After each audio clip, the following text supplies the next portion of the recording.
I apologize, I was muted. Sorry, technical difficulties. Good morning. Welcome to the 2021 Niagara County Agribusiness Outreach Forum. My name is John King, and I am the president of Niagara County Farm Bureau. I'll be your MC for the next 2 hours.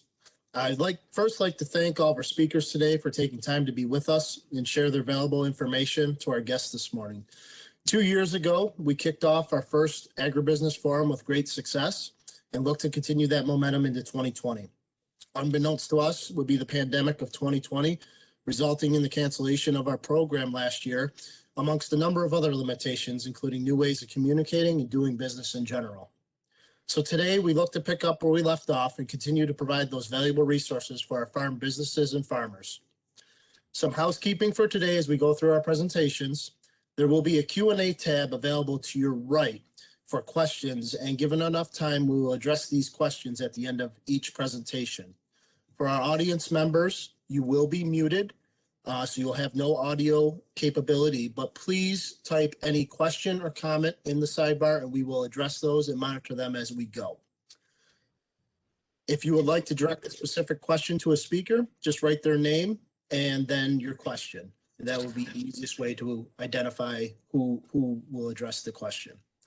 With that, I would like to introduce Niagara County Chairwoman Rebecca Whittish. Rebecca is in her 6th year as Niagara County Legislator for District 2, representing portions of Lewiston and Wheatfield.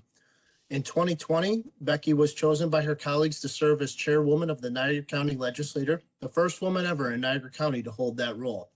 Appointed as Chairwoman again in 2021, she continues to lead Niagara's residents through the COVID pandemic and looks forward to the rebirth of our local economy as we grow and fight back better and stronger together.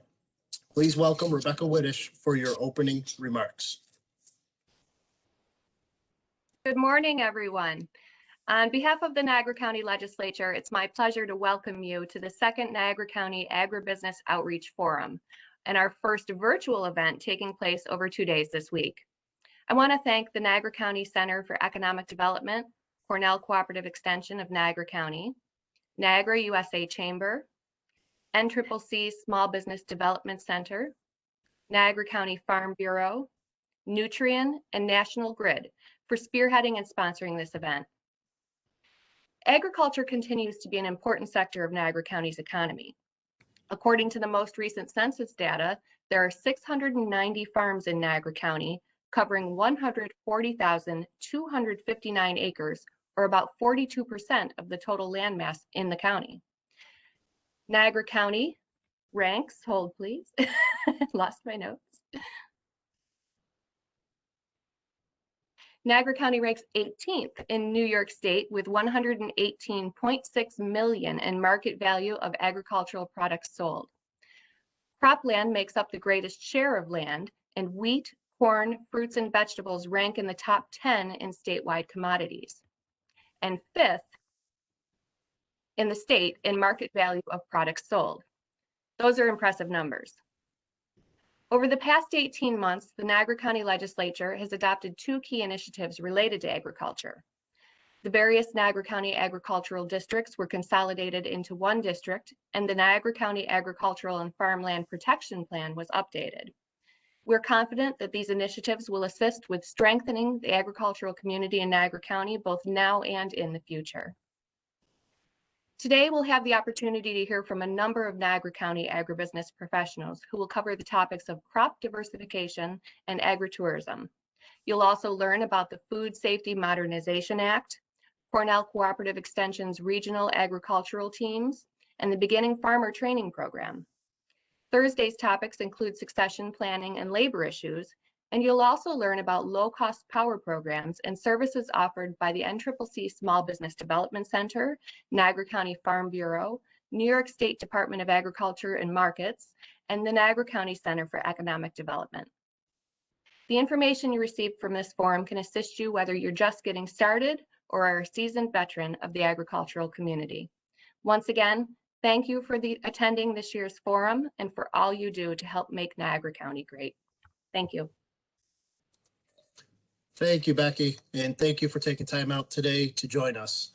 Our first breakout session will focus on crop diversification, and we have scheduled 3 speakers Our first speaker is running into some technical difficulties and hopefully can join us a little later. So we will be starting with Jim Bittner.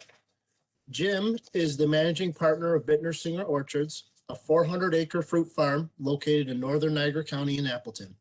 The farm currently grows apples, including some organically, sweet cherries, tart cherries, peaches, plums, apricots, and nectarines. Markets for the fruit include UPIC, Buffalo Market, delivering to retail farmers markets, servicing CSAs, and supermarket deliveries. Jim is a first-generation farmer. Previous to Singer Farms, Mr. Bittner was a partner in Rattata Farms and 80 Cow Dairy. He received his BS degree from Cornell University. His wife, Margot Sue, is also a Cornell graduate. She owns and operates the winery at Margam Manor. The Bittners have 3 children. Their oldest, Kevin, graduated from Cornell in 2004 and is the production manager on the farm. Daughter, Janet, a 2006 graduate from Cornell, is an assistant manager at the winery. And David, a 2008 Purdue graduate, is the technology manager on the farm. Jim, the floor is all yours.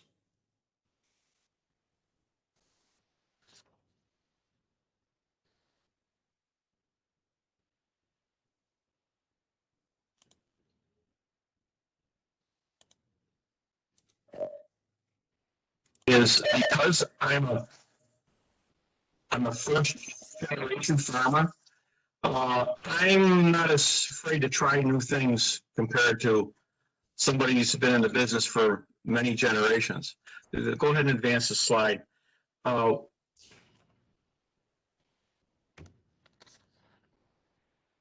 I thought about this presentation, I thought, first of all, I probably should go through some of the thought process that I go through to look at different enterprises and also some examples over the years. We're a little different than most farms, and I'm certainly not typical, and there's no such thing as a typical farmer. So go ahead on this slide. First of all, there's lots of choices of what you can produce in Niagara County. The trick is finding things you can grow. First of all, that fit your resources, fit your markets, and hopefully you can make a living growing it and selling it. And if you made a list of all the things you could grow on a farm, a lot of them will not satisfy these 3 criteria. And it'd be different for different people. Go ahead. So first thing, what do you got for resources? Land. One of the things I get concerned about, people talk about the lack of availability of land. I personally don't think that's a problem. There's a lot of land in Niagara County. There's a lot of land for rent, good soils. Maybe, you know, I'm not talking about renting thousands of acres, but if somebody wanted to rent 5 to 50 acres, it could be had with a little bit of legwork. You got to assess your climate, where you're located. It's hugely important that when you decide crops that you can and cannot grow. Need to look at your capital situation. Some things don't take much capital to get into. You know, a vegetable, an annual crop usually is not that big of a deal compared to a perennial crop like grapes or apples or tree fruit that take a huge investment that you got to wait on, or livestock for that matter. What's your labor situation? How much physical work do you want to do? Family help? Are you going to hire people? People always seem to think they can do more than they physically can. And when you start hiring labor, it's a whole different ball game on a farm with the costs and the paperwork and everything that goes with that. What equipment do you have, or equipment that you can get a hold of? Either purchase or borrow or rent. You know, you got to look at what the requirements are for, well, what do you have? What's available to you? Lifestyle. Some people just don't like working outside. Some people do. Some people want to work with animals. Some don't. What do you want to do with your life? Are you going to make a living at this, or is it just a hobby? Where do you want? How is it going to fit into your life? Knowledge. Where are you going to get the information that it takes to grow this crop or to take care of this product or market it? It takes a lot of work to find the knowledge that you need to be diversified, to pick out a new crop to grow. So these are all things that everyone that's looking at farming or looking at starting a new enterprise has got to sit down and look at all these different resources, and they're not the same for any two farmers. They're very different for everybody. So go ahead.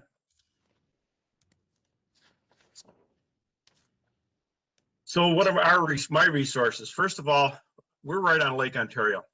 We have a unique climate here. Some people think it's a great climate. It does have its limitations. We have mild winters. We don't get hot in the summertime. So those crops that require a large heat requirement in the summer might not do very well along the lake. Yes, we have a longer growing season than most places because we have a later frost in the fall, but a lot of times the heat units don't add up. So you got to understand the different crops, what the length of the growing season, what the heat units are, what the minimum temperatures they can take in the wintertime, things like that. But one of my resources on this farm is we are right on Lake Ontario. One of the downsides to it is we can have some very cold, damp springs. So we'll have fungal diseases and issues that won't be found anywhere else in New York State. We can have here because it could be really cold and damp in the spring. Go ahead. One of the things in Niagara County, and I don't think most people appreciate it, is water availability. Back in the 50s, 60s, early 70s, they ran water up about every road in this county. Compared to other places, our water is relatively cheap. Now, I'm not saying you want to hook onto a fire hydrant to hook a big gun to it to irrigate hay. It's not going to pay. But for a high value crop, trickle irrigation, we have quite an asset here, and it's you can get filtered, pressured, chlorinated water delivered right to the edge of your field. And that's a real asset for the crops I grow. Some crops, it's not economical, but it's something that can be taken into consideration. We're really fortunate to have that here in Niagara County. Go ahead. Another thing you got to do is assess possible markets. I mean, there's small niche markets, and there's large markets for things. Are you going to sell directly to consumer? Or are you going to wholesale? Take different pricing, different requirements, different packaging. You got to, where are you going with this stuff? Are you going to U-pick, which is a whole nother ballgame. U-pick, and there's other people going to talk about agritourism and selling directly to the public. We don't do a lot of that here, but you got to decide, you can grow something. Now, how are you going to market it? Who is your potential market? Go ahead. Budgets. You've got to come up with budgets. They got to be honest and realistic. You have to know your cost of production, cost of establishment if you're talking about a perennial crop or livestock. What are the price points? What are the selling price points? You've got to understand what's the going price for that product in the market. Sometimes you really got to do some searching to find those price points, to find out what people are paying for that product. But you can find them. USDA, if it's a commodity crop, I always look at Hunts Point Market, has all the fruits and vegetables that possibly exist in a grocery store. But again, it's only a guide, but it gives you some ideas of what retailers are paying for different products.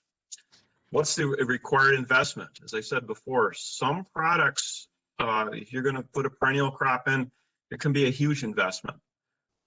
And the investment for annual crops would be substantially less. But you got to take all these things into consideration and come up with some realistic budgets. Have somebody else look at them, because I've seen people come up with budgets that are just pie in the sky.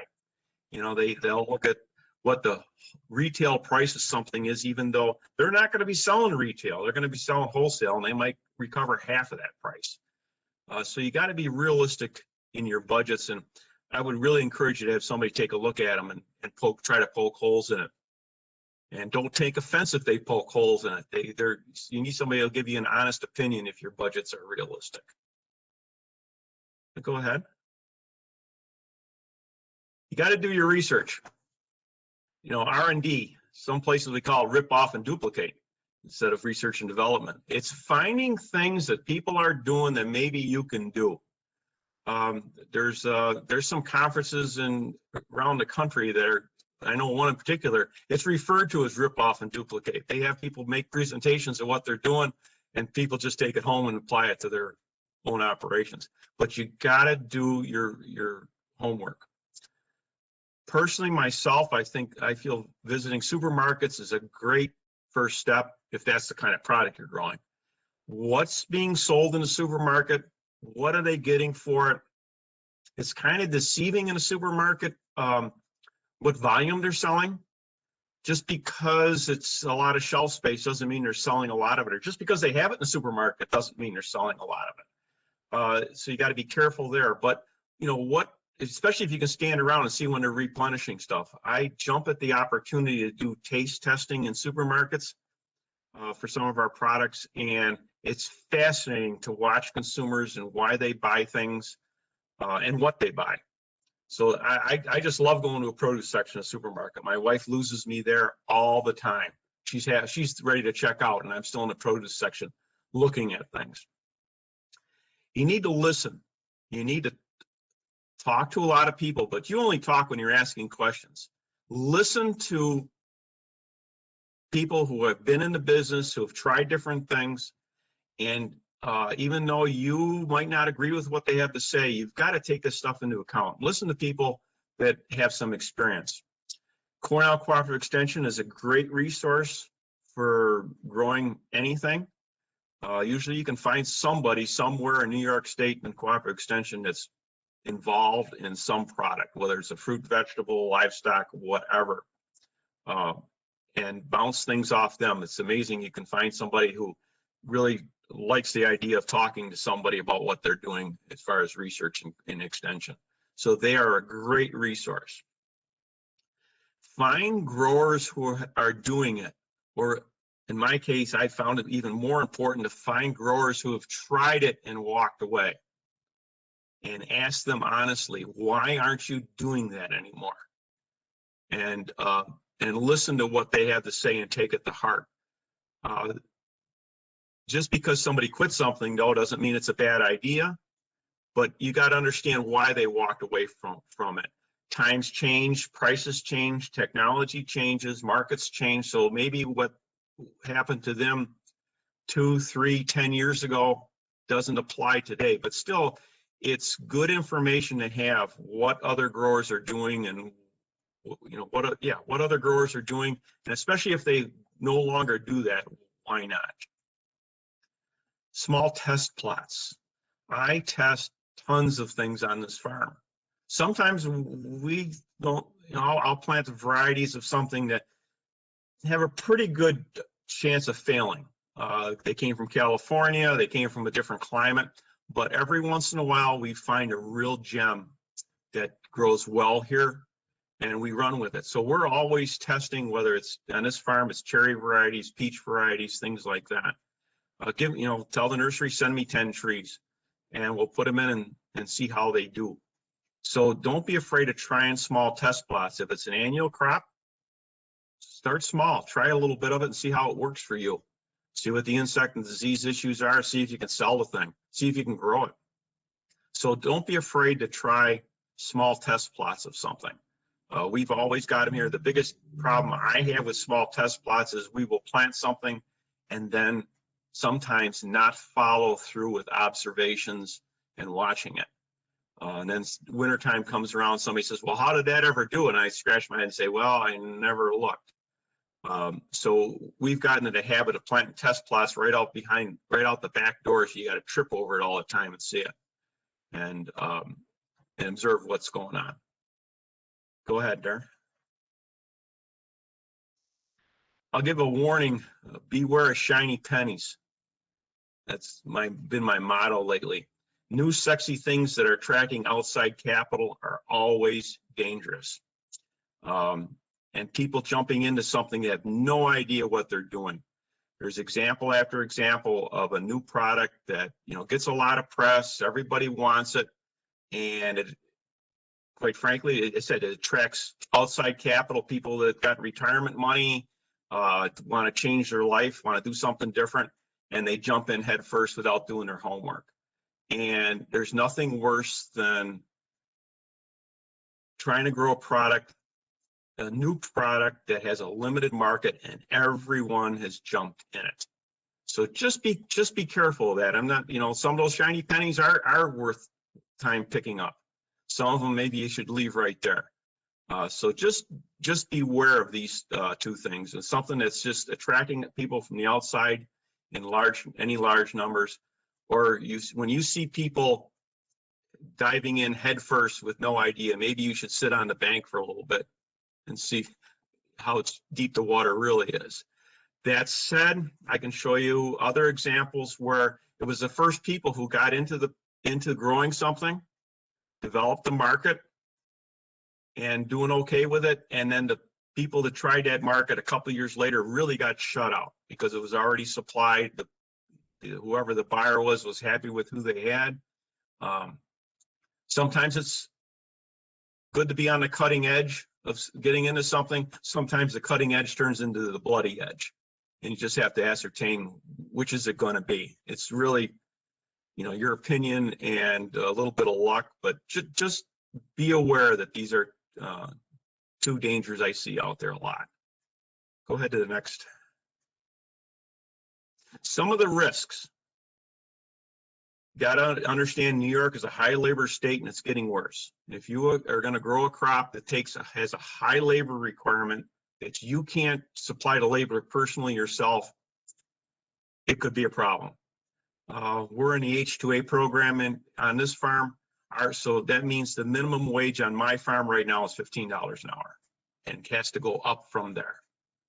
And New York's always going to be the worst place as far as labor goes. So be aware of growing crops that have high labor requirements.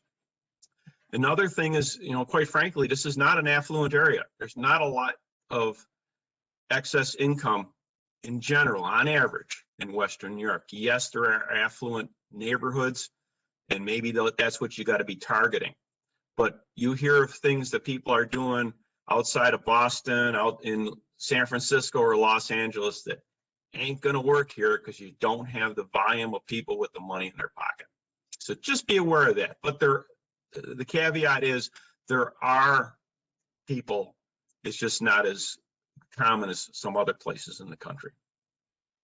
And always have it in the back of your head, in the long run, people want cheap, and most don't care where it comes from in the long run. Yes, there are exceptions to these rules, that rule. But in general, I mean, the Walmart parking lot is chock full. They're not going in there because Walmart's got the best products. They're going in there because it's cheap. Grocery stores are always trying to differentiate themselves by saying they got a cheaper product, or they don't call it cheap, they call it value.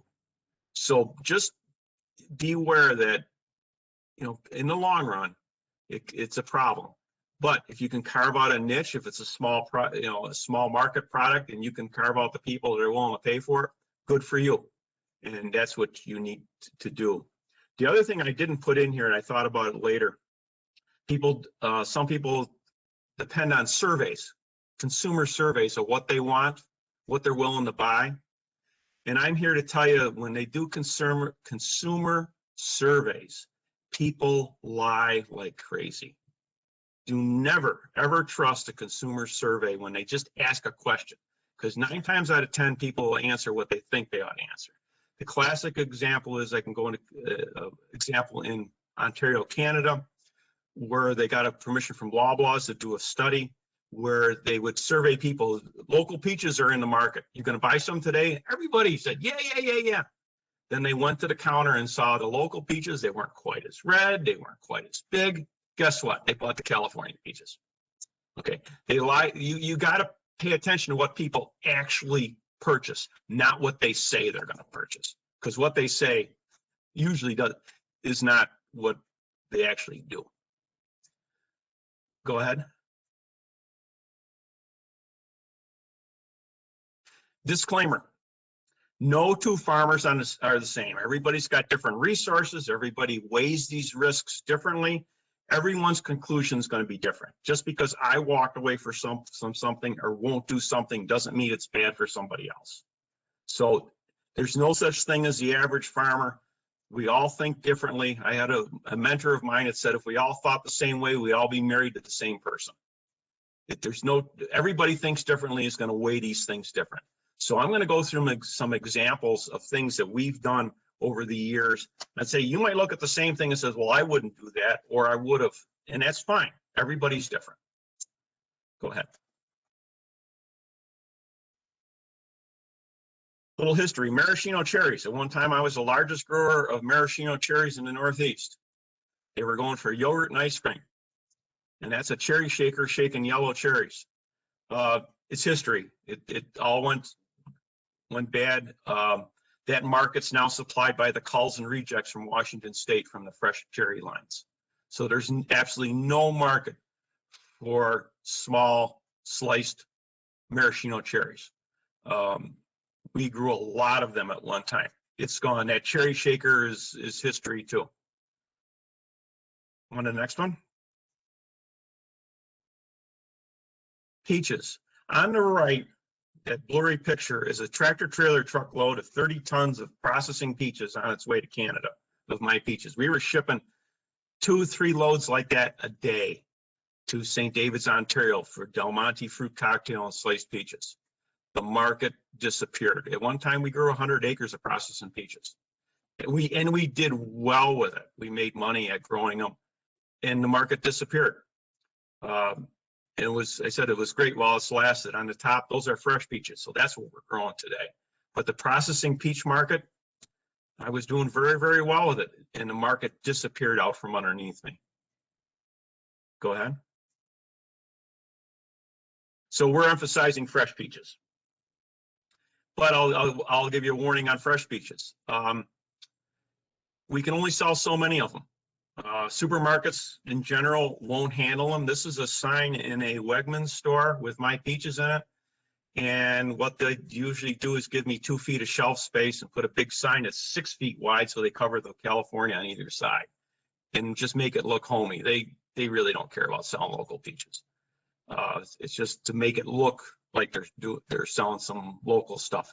And realistically, I've walked away from that market last year because they just weren't buying enough from us. The problem with fresh peaches is we really can only sell them to farm stands. Supermarkets don't really want us. Our peach season is only 4-5 weeks long. They can make a phone call to my buddy in South Carolina and buy peaches for 4 months of the year. Why do they want to mess with us for a lousy 4 weeks? So it's a challenge. Go ahead. Specialty peaches. This is a flat donut peach that's all yellow.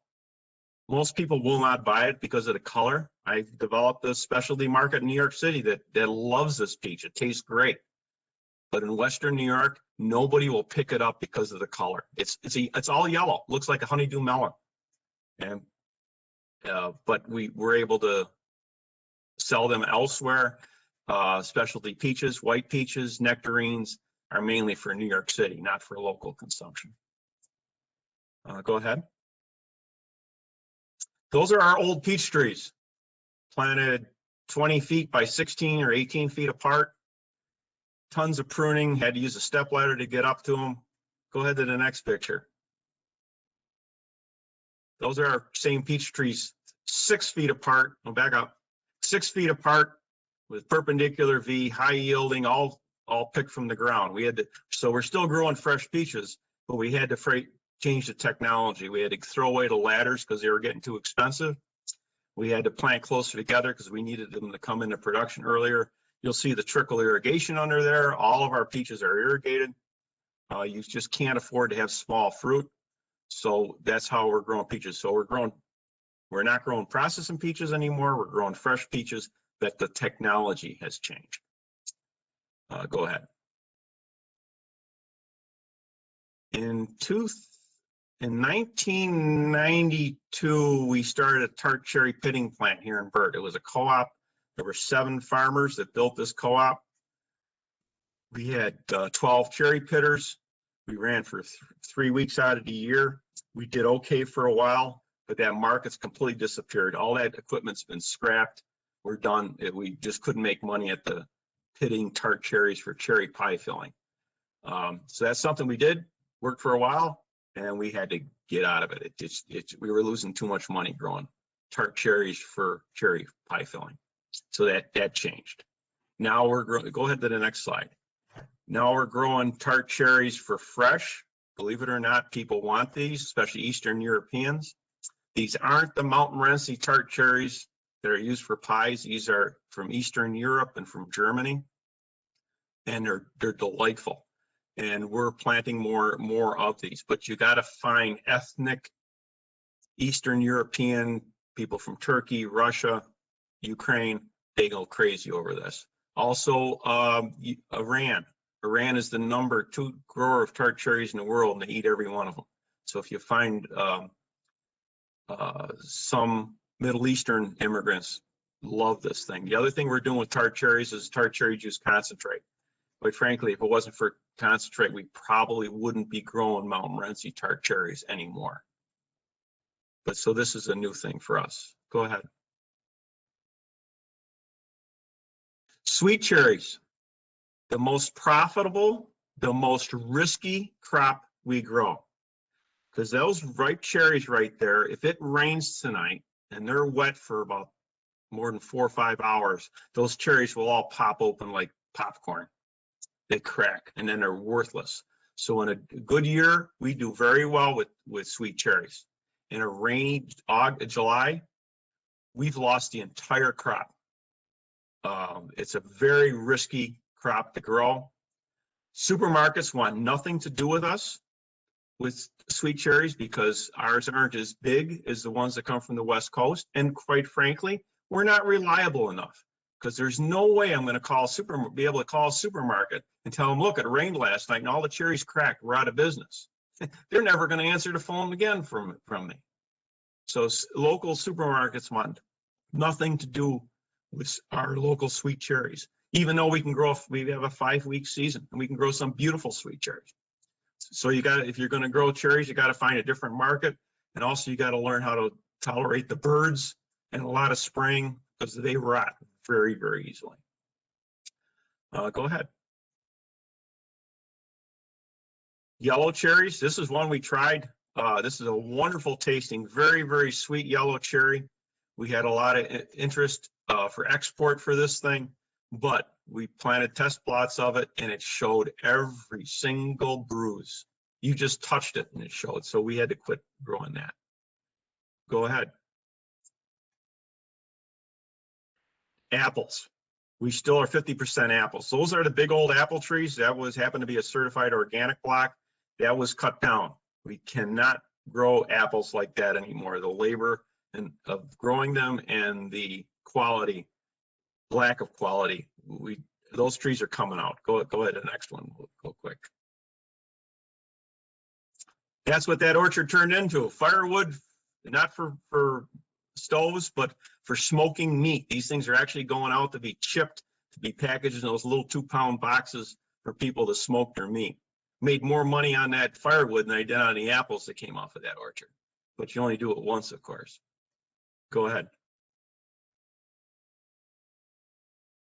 So apples now we're planting like this. They're 3 feet apart.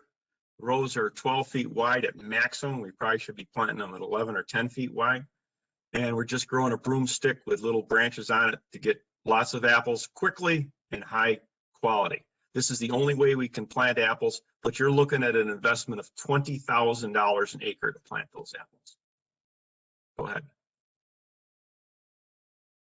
And that's what it takes. Lots of posts, lots of wire, lots of trees. Those trees are 3 feet apart.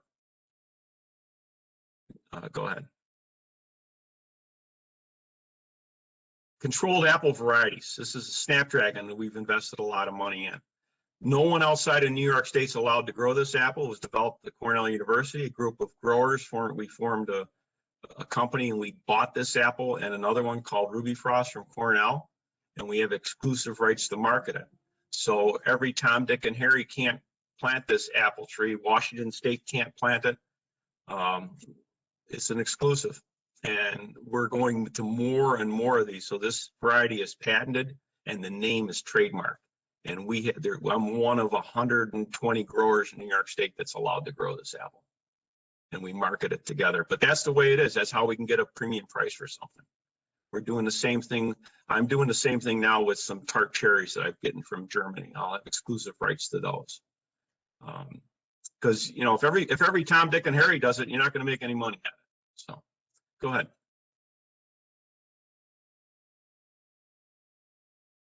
When these trees are planted this close together, this was a video, but we can't get it. But what these guys are doing is taking 2-year-old trees that I planted 2 years earlier. I thought it was the right thing to do. It was a variety called Cortland. And in the meantime, I decided the Cortland market had gone bust, and they're actually grafting those trees over to a different variety. Actually, that Snapdragon that I showed you before, because we made a mistake. So here I spent $20,000 an acre, and I'm cutting all the trees off and planting a new variety on top of it, because I screwed up. And so we're fixing it, but it's better than dumping good money after bad. Go ahead. We grow a lot of prunes here, mainly for New York City. Ethnic markets, older people like prunes. Younger people look at it and they know it's a prune, and so they won't even touch it, even though these things taste wonderful. They're very sweet, but that's grandpa's fruit. But with more ethnic markets, Eastern Europeans, they go crazy over these things. So we are growing more prunes. The trick is finding the varieties that'll work here. Go ahead. Apricots, we're one of only a handful of people in the entire state that can grow apricots.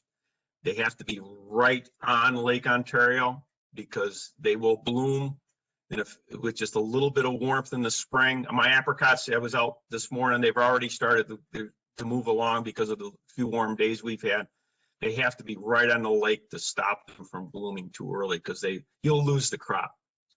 I think myself and a fella in Geneva probably grow half the apricots in New York State, because you just can't grow them away from a body of water that holds them back. But if they come through and they ripen well, they are wonderful. Go ahead. So other stuff we walked away from, just real quick. Wine grapes, we decided that there's too many people planting wine grapes. I can buy wine grapes much cheaper than I can grow them. Blueberries, we actually planted blueberries here. In the last 5 years, the blueberry production in the world has doubled, and it will probably double in the next 5 years. Everyone in the world is planting blueberries, and you can grow blueberries from Florida to Maine. It's just too competitive. We plowed it under. I tried hops 25 years ago, walked away from it. I didn't realize that hops in beer is like salt in soup. It's strictly a flavoring. They don't use much hops, and we walked away from it. We just cut down all of our pear trees in the last 2 weeks. We cannot make money growing pears here. We just can't get the yields and can't get the price. I was just offered a contract to grow 5 acres of rhubarb.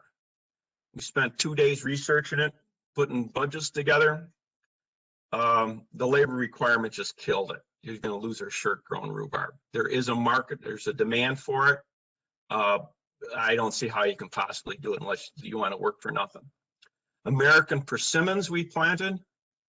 I didn't do my homework. I didn't know there was Asian persimmons and American persimmons.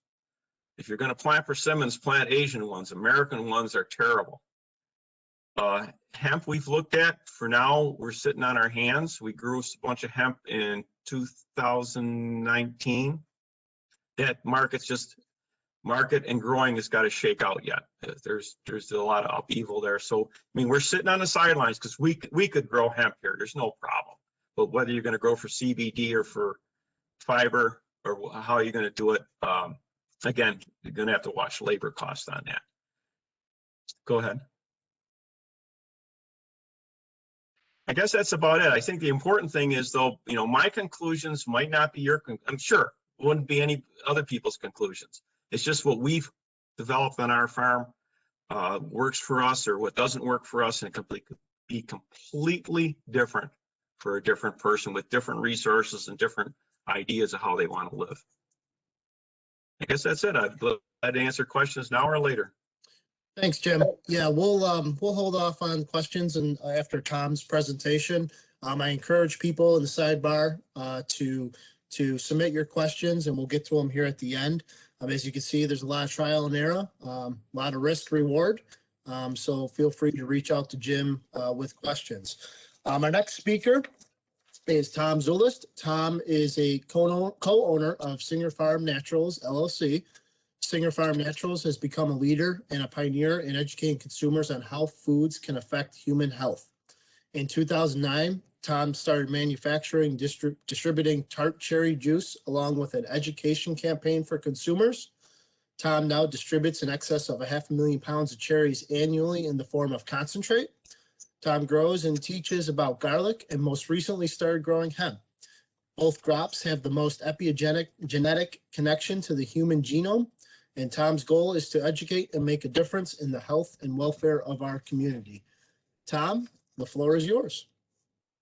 Okay. Thank you, everybody, for taking time out of your day. And I've had the privilege, I'm a first-generation farmer as well. I love doing it as a hobby. I was a stockbroker for 29 years, and I had the privilege of being able to work at home because I did a lot of my own research on the investment. So I always had an interest in how things grew. And when I decided to switch careers and do something purposeful with my life, you know, I was lucky enough to have somebody like Jim Bittner around that was a mentor that gave me a lot of insight and started us on our track. When we came into the industry, you know, our first thing was that garlic had been a passion of mine, and garlic had been a passion since early in my life. And I looked at garlic and the fact that garlic could multiply times 6 or 8, depending on the number of cloves, that, you know, you could very easily take a business model and have this crop grow. It's very labor intensive. And when I looked at it, you know, my view was this would be a business model that I could enjoy and try. And never being a farmer, I didn't have a lot of, like Jim said, I didn't have a lot of preconceived views as to, you know, what people traditionally do. So I applied my industrial engineering background, which is what I was formally trained at before I became a broker. And I started with the way everybody grew garlic and then started to develop different ways and got more efficient. But what I learned was that everything that I did, I wanted to share with the public and I wanted to educate people. And when I started working with garlic, it wasn't just a crop to me. I wanted to know everything about it. I wanted to know that there were 7 different DNAs of garlic and all of the different origins of it and how it interacts with the human body. And all of that became part of my business model and my story. The same thing when we decided to build a retail space for our farm. Instead of just taking and building a place without a story, we did it with all ecologically thought out principles. So we used straw bale in our walls. We actually had events where we invited the public in to learn how to do that and participate. We put in alternative energies here. We heat with a high efficiency indoor wood boiler.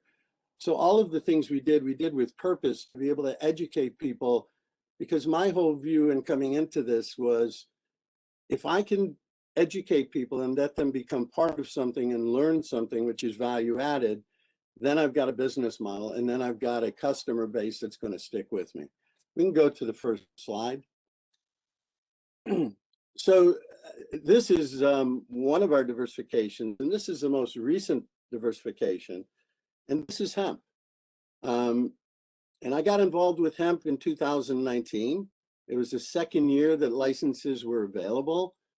And the reason I had an interest in hemp was because I understood what hemp does to the human body and how it affects the human genome, the whole human body with health and everything. By understanding that, I knew that this was a plant that I could get involved with, and I could understand, if I could understand everything about it, communicate that to my customer base, I'm going to build a market that I enjoy being part of.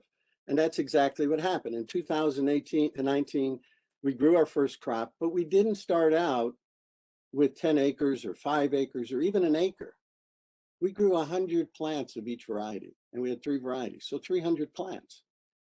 And by doing it that way, it wasn't overwhelming for me. It absolutely blew my mind when I harvested the crop. And then when I took it to have the milligrams of CBD brought out of it, 100 plants gave me 800 milligrams of CBD, which has a retail value of $40,000 on 100 plants. However, if I don't have that retail market, I'm in the same place with all the other guys that got into the business and said, wow, you can make a ton of money with hemp. I want to get in. But the market collapsed because everybody started growing it, but nobody had the end market as well. And we did very well with it. Matter of fact, we sold out of one of our varieties, Hawaiian Haze, and we had to do our 2020 crop, or 2020 crop has already been made into crude and into CBD oil, because we're growing a market. We're doing $3,000-$4,000 a month in CBD, while other guys are looking and saying, I've got all these flowers in storage. What do I do with them? But it's a long-term plan. We're not going to put in 10 acres of CBD and look to build it faster than what we can grow organically. And then instead of our business saying, why do we have to do it all? I can go to a Jim Bittner like I did this year and say, hey, Jim, would you take one of your test plots? See if you can grow some plants for me, because maybe we can work something out where you can grow it. And I can just focus on the other end of the market and share some of the revenue with you. So that's the way I've approached this market. And that's the way I've approached this market. And I haven't gotten hurt when the CBD market, what happened was in 2018, the prices went through the roof. Coming into 2019, guys were getting $500 a pound for flowers out of the field. You could make $500 a plant pretty much if you knew how to grow it. And then all of a sudden there was a supply that came on the market, and everybody saw that they were going to make a ton of money. Supply comes in and the price crashes, and everybody's liquidating, and CBD is just becoming cheaper and cheaper. Nobody wants to hold inventory. In the meantime, we didn't feel any part of that pressure. That's all we kept doing, was sticking to our business model. We made X amount of CBD. We educate people how it works. We teach them. We bring it out to the marketplace. We create a market. Next slide, please. So that's what we started our business with. On the far left is a tart cherry juice concentrate. So here I am growing garlic, and at the same time, I'm watching what Jim is doing, and Jim is taking these cherries to this pitting plant, and I see the stress it creates, because Jim has got to hire, I don't know, 50 or 75 people, get this plant operational, 60 days of hiring all these people and getting everything to work. Everything's just about running perfect, and they're done with the cherry crop. And that's where I could see that Jim wasn't doing very well with trying to keep that operation going. So I look at the tart cherries and I'd start doing research on it, and I find out that there have been 60 medical studies that have been done on the effects of tart cherry juice on the human body. And these studies were done back in the late 90s. The cherry growers in Michigan took money, got a grant from the USDA, took that $250,000, went to universities and says, we're studying the effects of cherries, apply for grants. We now had 60 medical studies, but they were all over the place. So what we did was we created a document that brought the research together. We then went to farmers markets and we started to educate people, and we started to sample the stuff out. We started to teach people what it was. And lo and behold, the stuff's loaded with melatonin, so people slept better. It's got antioxidants that are up to 10 times more effective than ibuprofen in reducing inflammation and pain. And it also alkalizes the body, so it gets rid of a condition known as gout. We start doing that, and all of a sudden there's a demand for our product.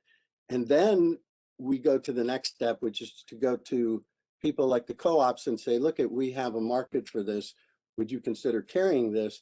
And then we tell our customers they can go there. So we've developed now a market where we don't have to do all the retail. We've developed the market.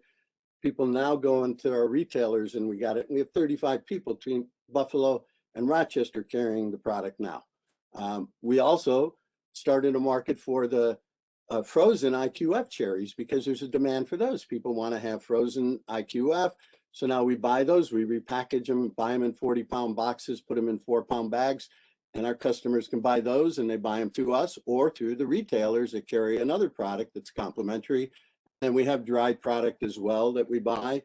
And Jim used to take his cherries to a plant that was about 20 miles away, Shoreline, and they used to be dried local cherries, and that's what we started doing.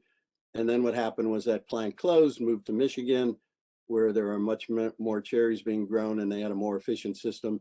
So now we end up getting cherries from Michigan, repackaging them and distributing those. So we have a distribution business besides the farm here.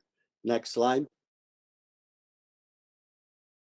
So here's garlic, and garlic was the beginning of everything. And you know, to me, there's nothing that makes me feel better as the owner of a farm when somebody comes in the middle of July or the end of July, and they got a handful of the garlic that they grew because they were taught by me, and they bought seed from here, and they can grow it for the rest of their life, and they don't need to buy it from me. They'll probably come back and buy other things because they're so grateful for what I taught them. But to me, that's truly the business model I want. I want people to be as knowledgeable as they can. If they can teach me something, I want to learn because I don't know it all. But at the same time, if I can educate them about their product and help them grow that, that's a business model that's going to keep increasing my business. You can't grow enough garlic. If I could grow, you know, 250,000 bulbs of garlic, there's a market for it. And you can get anywhere, you know, there's a guy in Wisconsin that put his kids through college by selling them for $2.50 a bulb and having 70 varieties. And people go there and they shop for all these varieties. There's well over 100 varieties of garlic. We carried 80 varieties at one time, so people could come in. And then what we did is we ended up narrowing it down to the different DNA groups and trying to let people know that these are the ones we found are the best of the best, as opposed to keeping the huge number of varieties. And we're doing a price per bulb model, but we found it wasn't really where we wanted to put our efforts, and I didn't have somebody who wanted to grab that business and run with it. So I keep it at a scale that's not overwhelming and that can still produce product, allow us to teach, allow us to distribute the product to our customers. And especially with COVID, because of its antimicrobial properties, antiviral properties, the demand has just gone through the roof for garlic.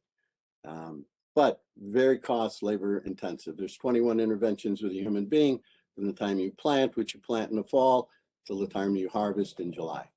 Next slide. These are some of the other crops that we've done. I love doing this. It's you know, to me, it's the passion of understanding how things grow. You know, what it's done is it's taken me down the rabbit hole of understanding what makes that plant be the best it can be. And it's an understanding of the microbial balance, the fungi and the bacteria in the ground, which has become another passion of mine, because there's also the microbial system in our human body. And that's where a lot of human health is needed. So the two really correlate. And that's a lot of the education I actually do now, is teaching people about the ground microbiology and the human microbiology, because that's where really plant health and human health come from. The potatoes on the right are not just any kind of potatoes. Those are purple potatoes. There's a reason for them. They have anthocyanins. They're low glycemic for the human body. There's reasons why I want to grow certain things. And with that, there's a story. And that's why people want to buy the products, because they understand why, and they're getting something. They're getting a value added, which isn't necessarily a processing of the product. It's an education that comes with it so that they can understand and they can feel better about it. Next slide. So CBD to me is probably one of the most exciting areas, because we're hearing about cannabis becoming legal in New York State. And what I can tell you is exactly what Jim said. There's money chasing after these things, like there was after CBD 2 years ago. And there's going to be tons of money. You want to do something with THC, people want to get a license. They think it's going to be wonderful, but you got to have a business model. You got to start out slow. It appears that there's going to be a clause in the legislation that'll be released that small farmers can do what's called a microbrewery license, up to 5,000 square foot of indoor, and go from seed to public. That appeals to me, but I don't want to do $10 million in selling THC, and I only want to sell THC because it's one of the cannabinoids of this plant. There's 141. THC is one of them.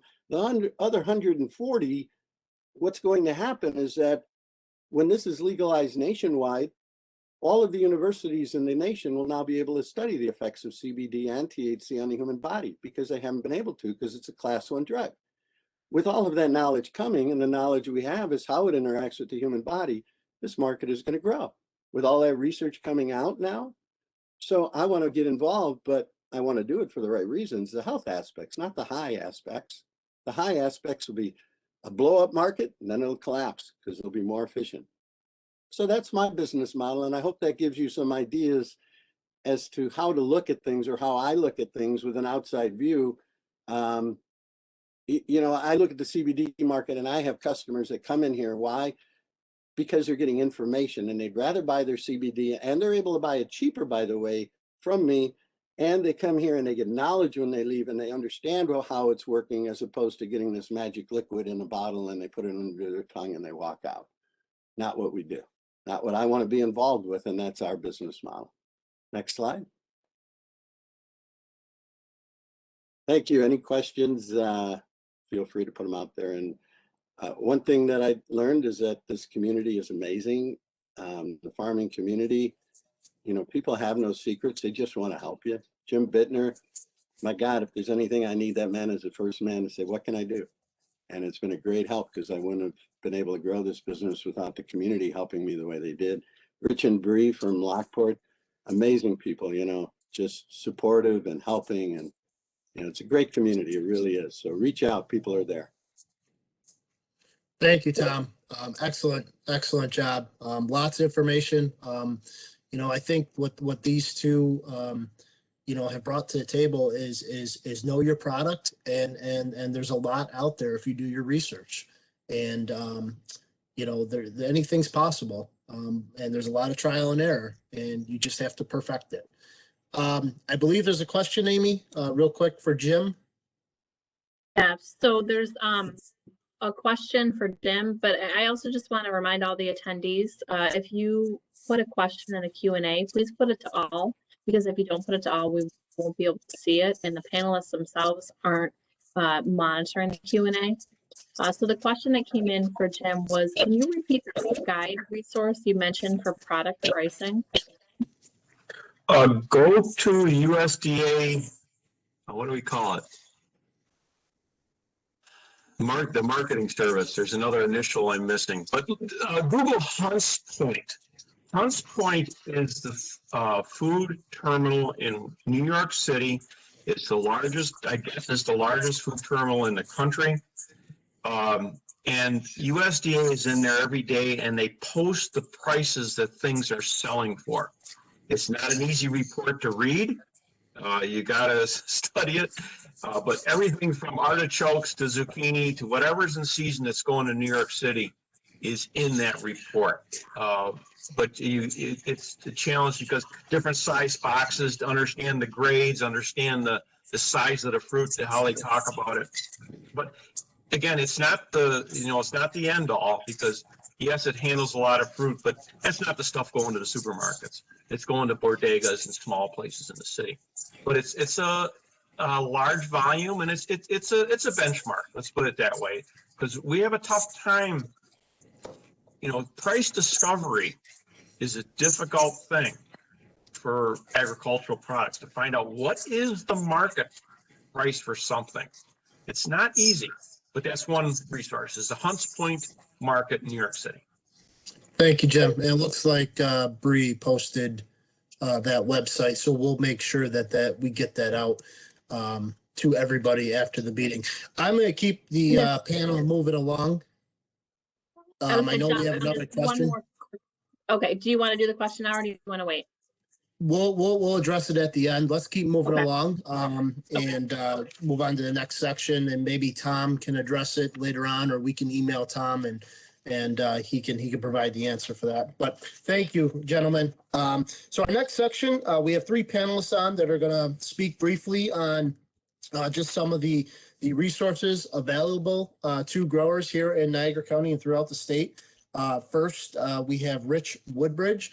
Rich has been the agricultural educator at Cornell Cooperative Extension in Niagara County for 2 years. He developed and runs the Beginning Farmer Training Program for new and aspiring farmers and market gardeners. 10 years ago, Rich and his wife moved to Lockport to start a fruit and vegetable farm on his historic family farmland. He understands what it takes to start and grow a successful farm business. He is a member of Farm Bureau, Cornell Extension, National Young Farmers Coalition, and Northeast Organic Farming Association. Innovation and entrepreneurship have always been a driving force for Rich. In his previous career, Rich was an internationally published research on solar energy consumer products and market chains in rural India. He is passionate about educating aspiring entrepreneurs by combining the latest innovative techniques with practical applications. Rich, the floor is yours. All right. Thank you, John, so much. And thank you all of you for joining us on this beautiful spring morning. And I hope you were able to go out and get some sunshine earlier this week. As John mentioned, my name is Rich, and I'm the Ag Business Educator here at CCE Niagara. And CCE Niagara offers a lot of great programming throughout the year. I, along with Amanda Henning and John Farfalia, run the Beginning Farmer Training Program. It's a hands-on business training program for market farming. We will soon be accepting applications for this season, and I'm here to tell you more about the program, explain what it is, who it's for, and how you can get involved. And just to let you know, photos that you see in this presentation are all from the 2019 season, and most are from our 1 acre training field lab that's in the back of the property here at CCE Niagara. And so we're very lucky to have that here. So yeah, keep it on this slide. After a successful pilot program in 2019 and a virtual series last year, we're pleased to once again offer the Beginning Farmer Training Program. This program teaches beginning and aspiring farmers the business of profitable market farming or market gardening. Market gardening is the method of growing high value crops on a small farm and usually selling directly to the consumer. Since 2012, New York State has lost over 2,000 farms, and that's a rate that's twice the national average. With nearly 2/3 of farms currently being managed by someone who's over 55 years old, there's going to be a major turnover of farmland within the next one to two decades. And on top of that, many of the aspiring farmers are a generation or two removed from farming and lack the real hands-on experience necessary for them to get a job in agriculture or even to start their own farm. And so as a result, the Beginning Farmer Training Program was born out of a real need for skilled agricultural workforce training for the next generation of farmers in our region. Next slide, please. So who is this program for? It's for aspiring farmers who are interested in working on a farm or starting their own farm business. It's for beginning farmers with just a few years of experience, and it's also for experienced farmers who are looking to transition into a market farming model. CCE Niagara is committed to creating a welcoming and inclusive environment for all members of our community, and we strongly encourage aspiring growers from all backgrounds to apply for this program. And although previous gardening experience is a plus, it's not necessary. Next slide, please. Beginning Farmer Training Program will be held in evening classes once a week for the entire farming season from June to October. What makes this program unique is its combination of on-site and virtual training with industry professionals, hands-on experience in our greenhouse and our 1 acre field lab, and farm tours where you know your farmers learn about their farming methods in our region. And there will also be some fun elective courses available to expand your knowledge. Next slide, please. So what will you learn? In this course, you will be trained in crop production and small-scale farm management. From learning how to harvest and wash efficiently to listening to a presentation on social media marketing, every aspect of this program is designed to give participants the confidence and know-how to take their business ideas to the next level and to take a crop from seed to sale. Guest speakers from the USDA, from from farm accounting firms, from the Small Business Development Center, CCE, and other local farms help round out the program and provide a network of talented professionals to provide support and guidance. So next slide. So it's just a brief overview of what we're offering, but if this program sounds like it'd be a good fit for you, or if you'd like to learn more about beginning farmer opportunities in our region, please send me an email, and we will be updating the website shortly with information on how to apply for this program. So, so if you have any questions, please let me know. But again, send me an email, and thank you so much for your time and for joining us today. Thank you, Rich. Excellent job. We'll have all this information available at the end, and it will be emailed out afterwards. Our next panelist is Craig Kelke. Craig is an area extension educator with the Lake Ontario Fruit Team of Cornell Cooperative Extension. The Lake Ontario Fruit Team is a team of 4 specialists that work to keep the commercial tree fruit and small fruit industry in Western New York profitable and sustainable. The industry compromises over 300 commercial growers in 5 counties, with 60% of the apple production in the state. Craig joined the team in 2007, and his position is titled Fruit Quality Management. His programming areas include harvest maturity testing of apples and pears, food safety, and post-harvest storage and technology. Craig is also the team leader supervising the other 3 specialists, a full-time technician and a part-time admin person. Craig, the floor is yours. Thank you, John, and thanks, folks, for allowing me to speak today. I'm going to spend about 5 to 10 minutes in something that I would probably spend 20, 25 minutes to actually talk about the details of the law of the Food Safety Modernization Act. So also known as FSMA, for those who don't know, it was signed by President Obama in 2011. I was on a committee with the Produce Safety Alliance that was tasked with taking that federal law and making it a curriculum for folks to be able to comply with the law. And the law was enacted, it was published in the Federal Register in 2015, and then the clock started in 2016.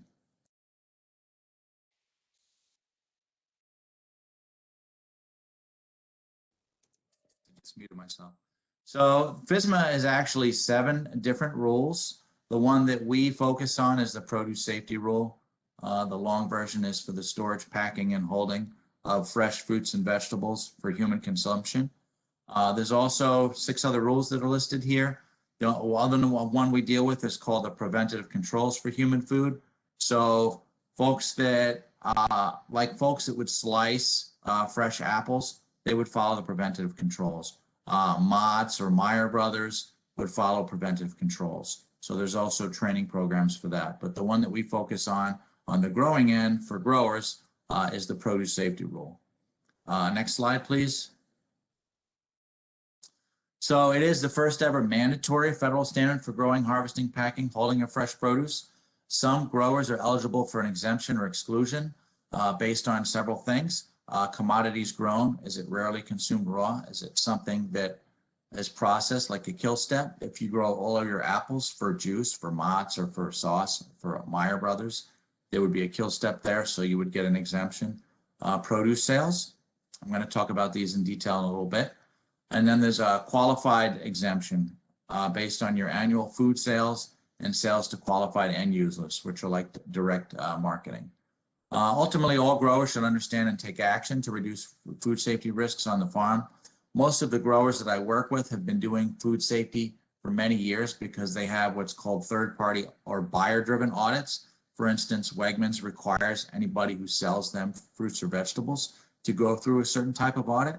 So these growers have to have a food safety plan, and they get audited every year. Okay, that's separate. That's a private thing. That's separate from the federal law, the Food Safety Modernization Act, which I'm talking to you about today. Next slide, please. So compliance, it's based on business size, okay? So the largest business, greater than $5,000 in produce sales, basically needed to be in compliance with the basic things, stipulations of the law in January of 2018. Middle-sized businesses between 250 and 500K, January 2019, and then the smallest businesses needed to be in compliance last year, between 25,000 and 250,000. That actually averages based on 2011 dollars, so that you would have to use an inflation calculator. So for instance, the minimum of 25,000 is actually averaged over your last 3 years. Right now, that's probably about 28,500. So if you're under 28,500 in produce sales over the last 3 years, you would be exempt from the FSMA rule. You'll notice the column on the right has water-related compliance dates. There's a water part of the rule that's a little tricky because we're waiting on the science to catch up. We're waiting on the amount of the bottlenecks of actually having to do a lot of water testing to be done. So the compliance dates have been pushed back 4 years for each business category size. So the largest businesses don't even need to start water testing to be in compliance until next year, okay? And then small business would be 2023 and very small business would be in 2024. Next slide, please. So covered produce, that's considered a raw agricultural commodity, grown domestically, can be imported, offered for import, include all the following fruits and vegetables. And there's a rule. In the rule, you can Google it if you wanted to. I'm not going to put it on a slide, but there's 98 specific vegetables and could be categorized like citrus that are not usually consumed raw, and that they would be covered produce under this rule, okay? And mixed of those covered produce, if they're in a fruit basket, those would be covered as well. Next slide, please. Qualified exemption. So this is the tricky part, and this is something that I spend probably usually 10-15 minutes talking about in our Produce Safety Alliance grower training courses, and I actually have quiz questions to test people's knowledge because it's a little bit tricky. You can get a qualified exemption if half the food you're on of your farm. So now food, I've been talking about produce in the business rules before. I've been talking about produce, right? Fresh fruits and vegetables. Now I'm considering food. So if you sell animal feed for human consumption, if you have a farmer's market and you sell like fruit butters and all sorts of other products that are not fresh produce, that are processed products, they would go into that.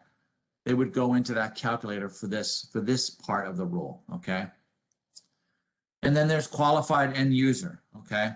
So the qualified end user is a consumer of a food that's not a business, like it could be a restaurant, a retail food establishment, if you're delivering directly to a store or to a restaurant or to a farmer's market within the same state or Indian reservation, or not more than a 275-mile radius. So if you were selling to Erie, Pennsylvania from Buffalo, that's, even though that's a different state, that's less than 275 miles, so that would count. So that part, and the average annual value of food, remember food, not produce, sold during the 3-year average was less than 500,000, okay? It's a little bit higher now with inflation. So say you sell 60% of your food within either direct to retail at a farmer's market or within the same state in 275 miles, say 55% of it, and you're, say, 420,000 is your average for 3 years in food sales, you would be qualified exempt and you would not have to follow this rule. Next slide, please. That's basically it. A couple of things I wanted to tell you about. If you have any more questions, you can certainly ask them in the Q&A box or feel free to contact me. My email is there. I'll put my cell phone number in the chat box as well, because that's also a great way to get hold of me.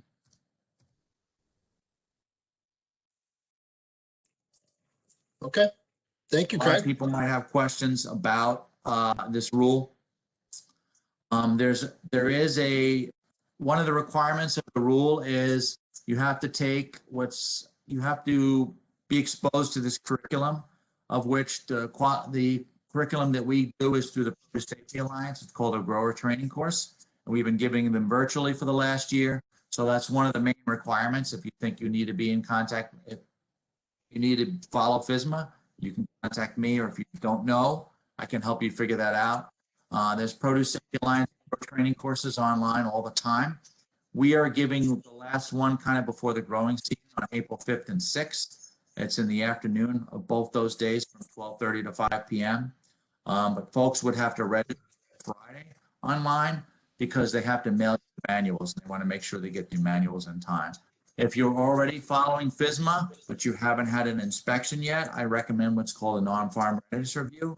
And basically somebody like myself from Extension, plus an ag and markets person that would be your inspector, We come to the farm and we kind of go through with you for free.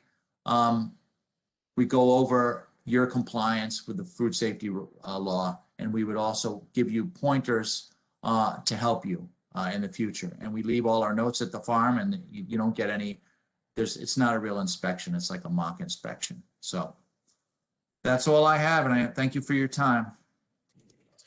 Thank you, Craig. Appreciate it. Our next panelist, we'll move on. Jeff Kehoe. Jeff is with Farmland Protection Planner at the Department of Agricultural and Markets. Jeff works with towns and counties to develop strategies to protect and promote agriculture by making local laws more farm-friendly. Jeff also manages the Agricultural Districts Program, County and Municipal Planning Grants, and the Land Trust Grant Program. Jeff, you're all set. Thank you, John. Good morning. You know, is your town planning for agriculture? That is a common question I ask when I address crowds, because really, and I'll highlight this in a moment, the responsibility really lies within the town's local laws to accommodate and promote agriculture. Next slide, please. So it all starts with agricultural districts, and this is these are the current metrics for Niagara County: 184,000 acres, 127,000 of which is farmed. That ranks quite high statewide, and 576 farms, if not more. So the idea, next slide, please. The idea of agricultural districts is that the Department of Agriculture and Markets has the ability to override local laws. This does not happen often, but it's all often misunderstood. So I'm going to review that very quickly, and then we'll jump into some opportunities and some resources. So if a parcel is enrolled in the agricultural district, no protections are extended to them. They must also be a farm operation as defined in our law. And before, you know, farmers need to follow all rules, all local laws. And if the town is unreasonably restricting them, or they feel like they're being unreasonably restricted, that landowner must exhaust all local remedies before they come to the department. So a lot of times we have people calling that misunderstand the rule. They think they can do whatever they want without any interference or interaction with the town. And likewise, the same goes for the towns. They misunderstand what farmers can and can't do. But the reality is they have to follow the local laws, and they have to follow any administrative procedures to really determine, has that farmer been unreasonably restricted? And if so, where does that lie? And it gets very complicated. It takes several months to process an inquiry like this. And at the end of the day, it's all case by case. Just like every farmer is unique, so is every town law, and so is every parcel. So a lot of this all really depends on what's happening on the ground in that moment. And I have next slide, please. These are some of the more common questions that we have that really don't even relate to the ag districts or local laws. So these exemptions are in our law, but they are not administered by Ag and Markets. So the Ag Value Assessment Program, that really is, that's a collaborative process where a landowner will use the Soil and Water Conservation District, and ultimately the assessor and the landowner come together to best understand what those tax exemptions are. So that's administered by Tax and Finance. The certain restrictions on, exemptions on newly constructed agricultural structures, that falls to, again, another program through Tax and Finance. And when it comes to building code exemptions, that that really is best researched through the Department of State. So a lot of times we get calls from farmers and from towns. Here's some good resources to follow through. Next slide, please. So this is there's only one town of Wheatfield, has taken advantage of this program. It's slightly different than the county program to develop an ag and farmland protection plan, but all towns in Niagara County except Wheatfield, because they've taken advantage of this, are eligible. And what that looks like is there's a application process that takes probably over a month just to collaborate and get your project partners on board. But the department will offer a $25,000 grant for only $1,700 out-of-pocket cash for the town. $25,000 doesn't go too far, but there is a requirement for in-kind contributions of about $7,000.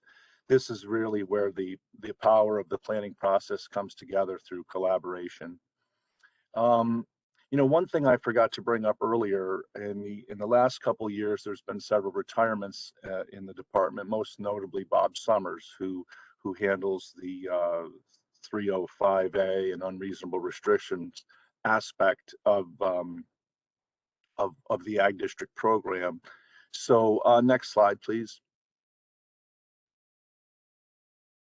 So what I can do is I will be happy to field any questions farmers or towns may have or landowners may have about the Ag Districts program, and I'll be sure to get you to the right personnel. So I should have put Kate Taluki's number down. She is the new Bob Summers, I suppose, but we both work together to make sense out of all of these issues. So I'll be available for questions if there are any. Here is my contact information, and do not hesitate to contact me if you need any help deciphering any of these restrictions or other opportunities that we have available. Thank you. Thanks, Jeff. We will provide those links to everyone again afterwards.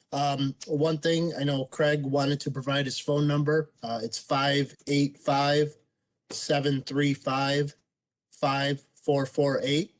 And again, we'll post this afterwards and follow up with all the attendees later on. For now, we're going to keep things going, and we'll get your questions answered here at the end if we have time. Our next session will focus on agritourism, and it's going to include 3 speakers who will begin to master the world of social media and marketing.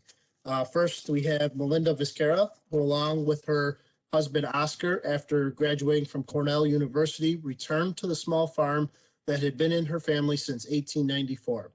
Her grandfather was the last one to make a full-time living on the farm, so they had the challenge of making a small farm profitable. From the beginning, their philosophy was to grow a wide variety of crops and sell them directly to the public. The first 25 years, they grew their pick-your-own farm market and agri-entertainment. Then in 2004, they opened Vizcarra Vineyards, and in 2009, Becker Brewing Company, and then started hosting weddings and private events.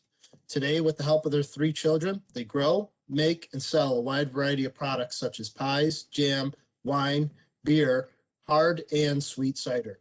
They host over 100 weddings and private events, plus continue their agri-entertainment and educational school tours that was the foundation of their business. The key to their success has been to always listen to what your customers want and be ready to adapt to change.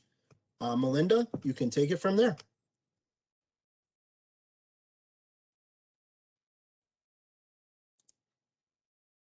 Thank you. I'd just like to say I'm really enjoying the speakers that we've already had in the past, Jim, Tom, Rich, and Jeff. I just want to say a shout out to Bob Summers. He helped us probably 35 years ago when we first started. We did have some issues with the town, and he came in and really helped us with that. And now we do have a great relationship with the town of Heartland. You can go to the next slide. So just a little history. The farm has been in my family since 1894. So we are longtime farmers. In 1978, while we were still at Cornell, I met my husband in actually Delhi Ag and Tech, and then we transferred to Cornell University. He was not a farmer. He was in landscape architecture, and I turned him into a farmer. So we started planting our first strawberries in 1978. We planted our first orchard in 81 after we got married, and we opened our farmhouse market in 1985. And I want you to see these pictures because everybody's got to start somewhere. So don't ever be afraid or think that, well, I'm just a little guy, because little things can grow into big things with time. You can go to the next picture. So we started with school tours. Educational school tours has always been a big part of the farm. We started that way back in the late 80s. We tried to use the resources that we had available. If you noticed, our farm market is in the original farmhouse. We wanted to build a market, and we looked at the prices and we said, oh my God, we can't afford that. But that was much away. So we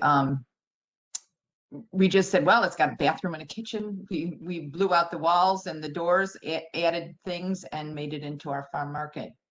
One thing that was an advantage is my husband, Oscar, was not a farmer. He lived in the city. He's actually an immigrant from Peru that came here at the age of 16. So he had no preconceived ideas.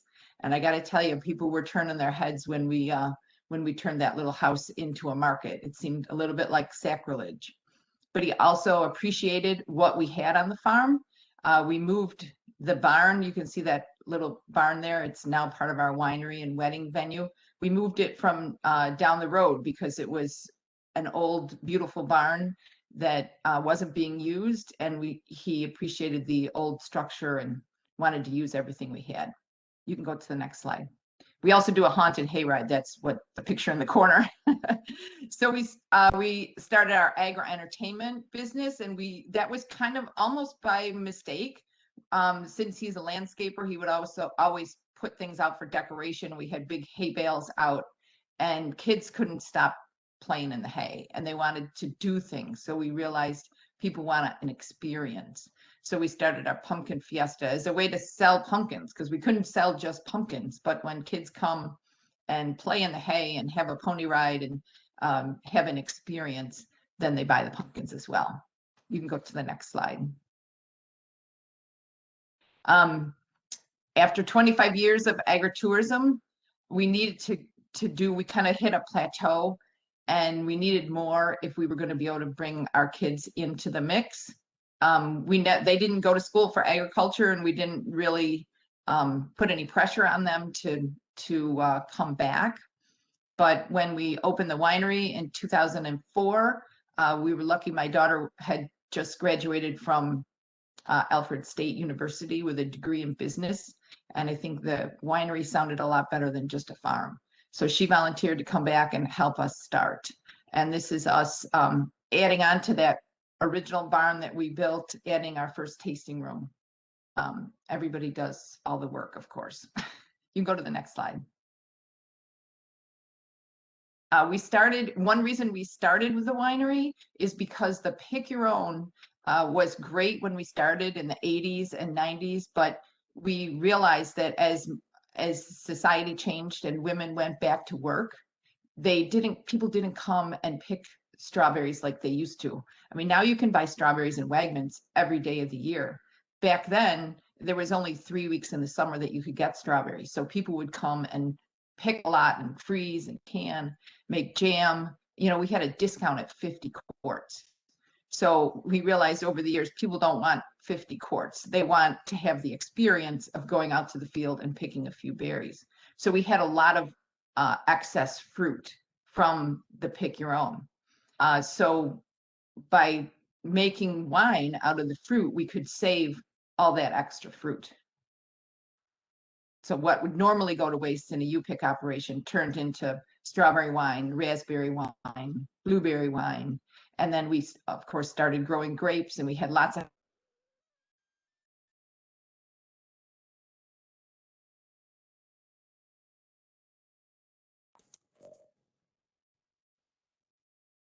Melinda, I think we lost her connection.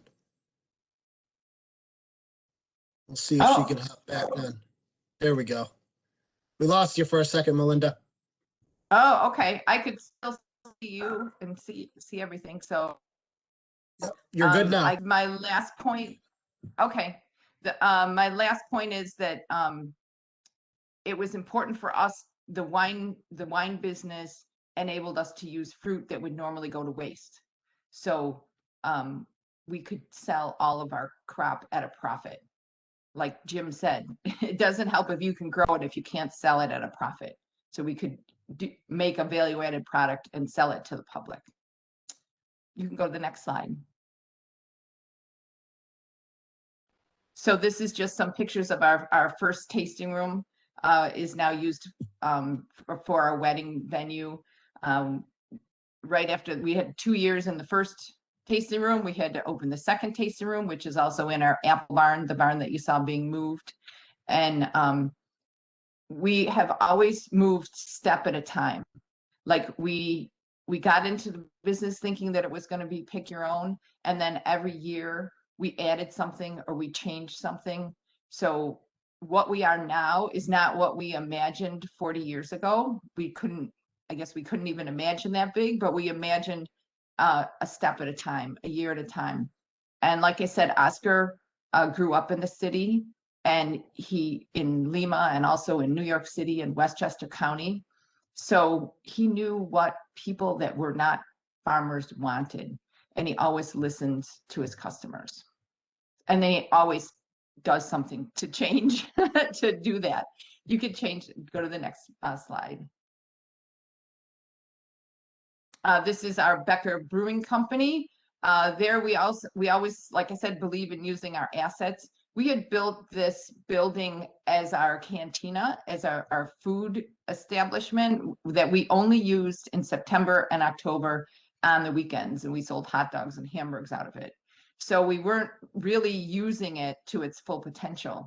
So when the microbrewery craze kind of happened in 2009, my son had graduated from college, and he worked in the ski resorts out in Colorado. And he said, you know, there's lots of microbreweries out here. That would be something good that we could do. So we said, all right, why don't you come home and start doing that? So at first we didn't jump in all the way. We made a retail outlet, and then we partnered with Flying Bison Brewery in Buffalo, which we actually, Oscar met at a lobby days with Farm Bureau. So Farm Bureau is always a good thing. You can find all kinds of people in Farm Bureau that can help you. So we partnered with them, and we started making, we didn't make our beer. We started selling local beers. One thing that the reason that we started it is because we kept hearing, and here again, Oscar is from Peru, so he kind of looks like the farm workers. So people will say anything to him. They don't think he's the boss. And he would hear people say, well, the wine was good, but I wish I had a beer. We're still in Western New York, so that's what people liked. So there we kind of jumped on that. And luckily we had, Andres was willing to come back, and we taught him how to make wine, and he took lots of courses, and now we're making hard cider and beer. We did eventually buy our own equipment, and now we make our own beer too. You can change the slide. My daughter got married in 2006, and we did the wedding at the farm. We never thought we would do weddings or private events or anything like that. But as soon as we did our wedding, people started saying, can you do one for my daughter? I'd like to do that as well. And she jumped in and said, I can do that. I just did my own. It wasn't too bad. I'm interested. So she started our private events and wedding division. And it started out, we didn't really invest heavily in it at first. We rented the, tents and tables and chairs. But then when it got to be like 12 and then 30 weddings a year, we said, okay, we have to Now we have to do this seriously, and we built a wedding venue, you know, with a cover and with a hard floor, so we wouldn't be so afraid of rain. And then she went back to school as well to learn culinary arts. You can change the slide. So now this is our first wedding venue, and people love to take pictures around the farm.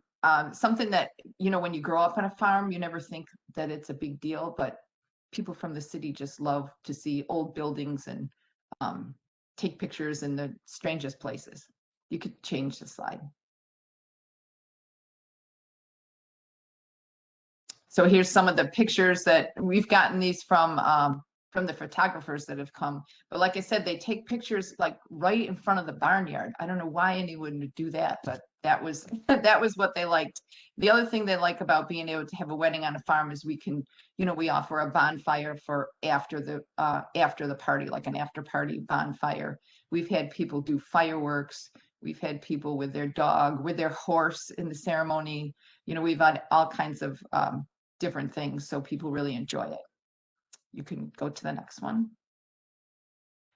This is just a picture of our first wedding venue. That barn that we moved is what we have the wedding venue in as well. And people love to be able to see an old barn.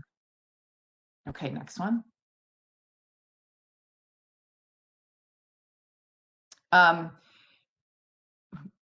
I think it was in 2011 or 2012, we filled the other wedding venue with 50 weddings, and people were we were turning people away every day. So my daughter went to her father, who of course never misses an opportunity, and said, I'm turning people away every day, every week. We need another venue. So we built another venue, and she had it all sold before we even had it finished. And this is our second, we call this the garden venue. You can change it slide now. There again, people like to take, you know, we just set those boxes out to kind of get them out of the way. And now it's a great picture taking place. You could change it.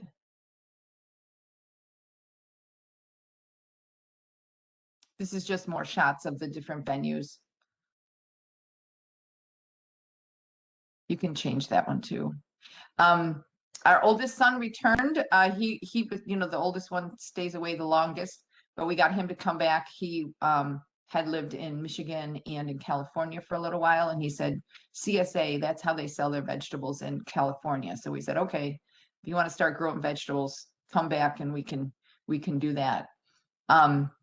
So we started the CSA. We range our original high was 300 members, then it kind of drifted down to around 200.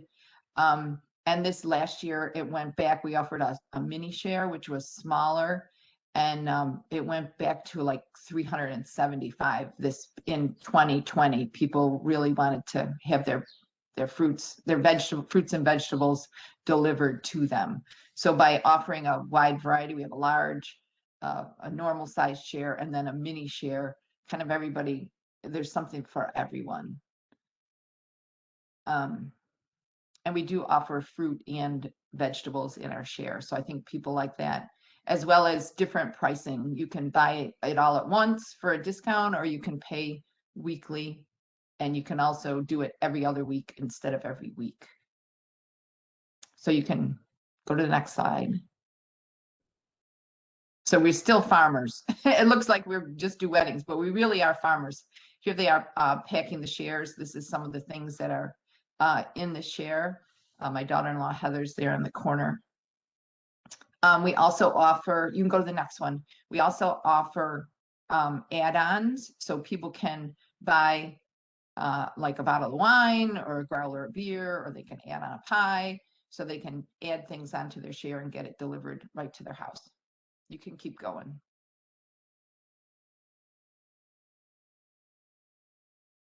So there they are planting the vegetables. Like I said, we still are a farm. This is where we started. We had another big expansion in 2016. That was our most recent investment, and we added a new fermentation room for our wine. And ciders, we outgrew the one we had. We didn't have enough space to keep the wine and make the wine. So we made one into a warehouse and added a new fermentation room. And then we bought the brew house that we now make our own beer. That's my son, Andres. Okay, you could change it. Beer is actually harder than making wine. Of course, if you have beer, then you also have to have a beer garden. So we added on, and this is more space for people to sit outside. And we were really fortunate in 2020 because we did have so much space that people could sit outside and spread out.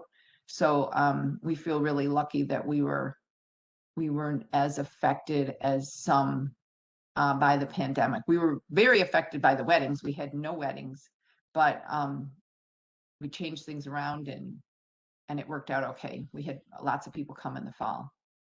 You can change the slide. This is another one of our tasting rooms. Once our first original winery ended up turning into a wedding venue, so we needed to have another wine tasting room. So this was our cider. It was another barn that we moved originally, and we used to make cider and donuts in this building, but then we turned it into a tasting room. So we have all different areas and buildings. This is for a small shower, so we can do all different size of setups and use the buildings for different things. You can change it.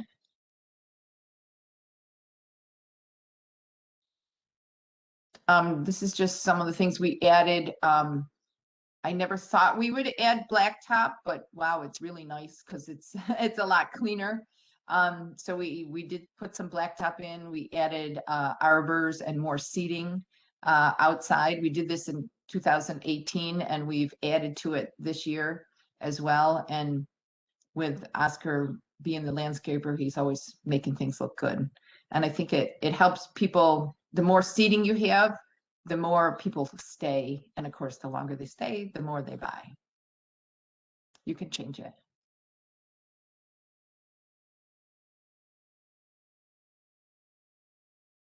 Here's just some shots of the landscaping. We always try to have places for people to take a picture that's got our name on it so they remember it.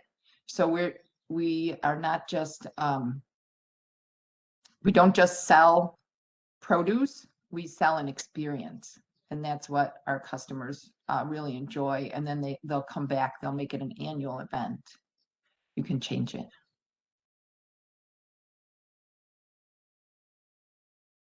So our plans for the future, we still have room. We can increase production of wine, beer, and hard cider. We want to keep our customers happy. We're trying to figure out how to pass the farm on to the next generation. And now with after 2020, we did have to change things around quite a bit. So we started charging a general admission price in the fall on the weekends only, and limiting the capacity of the people that came in. And we found that we make just as much money or more money with half of the people that come to the farm. So anybody that's going to go into a retail, that's the way to go, is general admission or have experiences. You know, we started a wine barrel tour with the winemaker, and people will pay for that experience. Meet the farmer. We did meet all our we did a hike with Meet the Farmer, and I would talk to people about the farm and about the history, and we would look at the animals and look at the crops, and people really enjoyed that as a small, intimate experience. We also, I didn't mention my daughter, she's very entrepreneurial, and she opened cabins. So we do have 10 cabins that people come and stay. And we made a COVID retreat where people could come and we would give them their food right at the cabins. They didn't have to go anywhere, and they had like a little retreat. And we did have lots of people that lived in the cities would come out for a few days with a break. And we're going to be continuing that, making more intimate experiences as opposed to like crowds of thousands of people coming and not being able to take care of each individual person.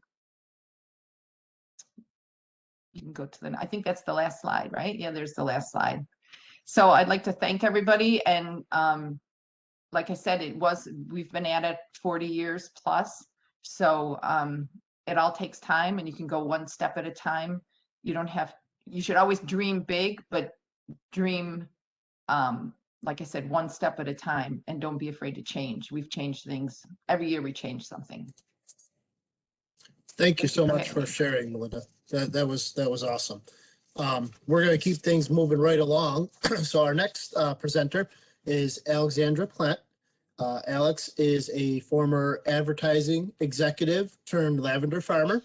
She is a mother, a wife, and a self-proclaimed go-getter.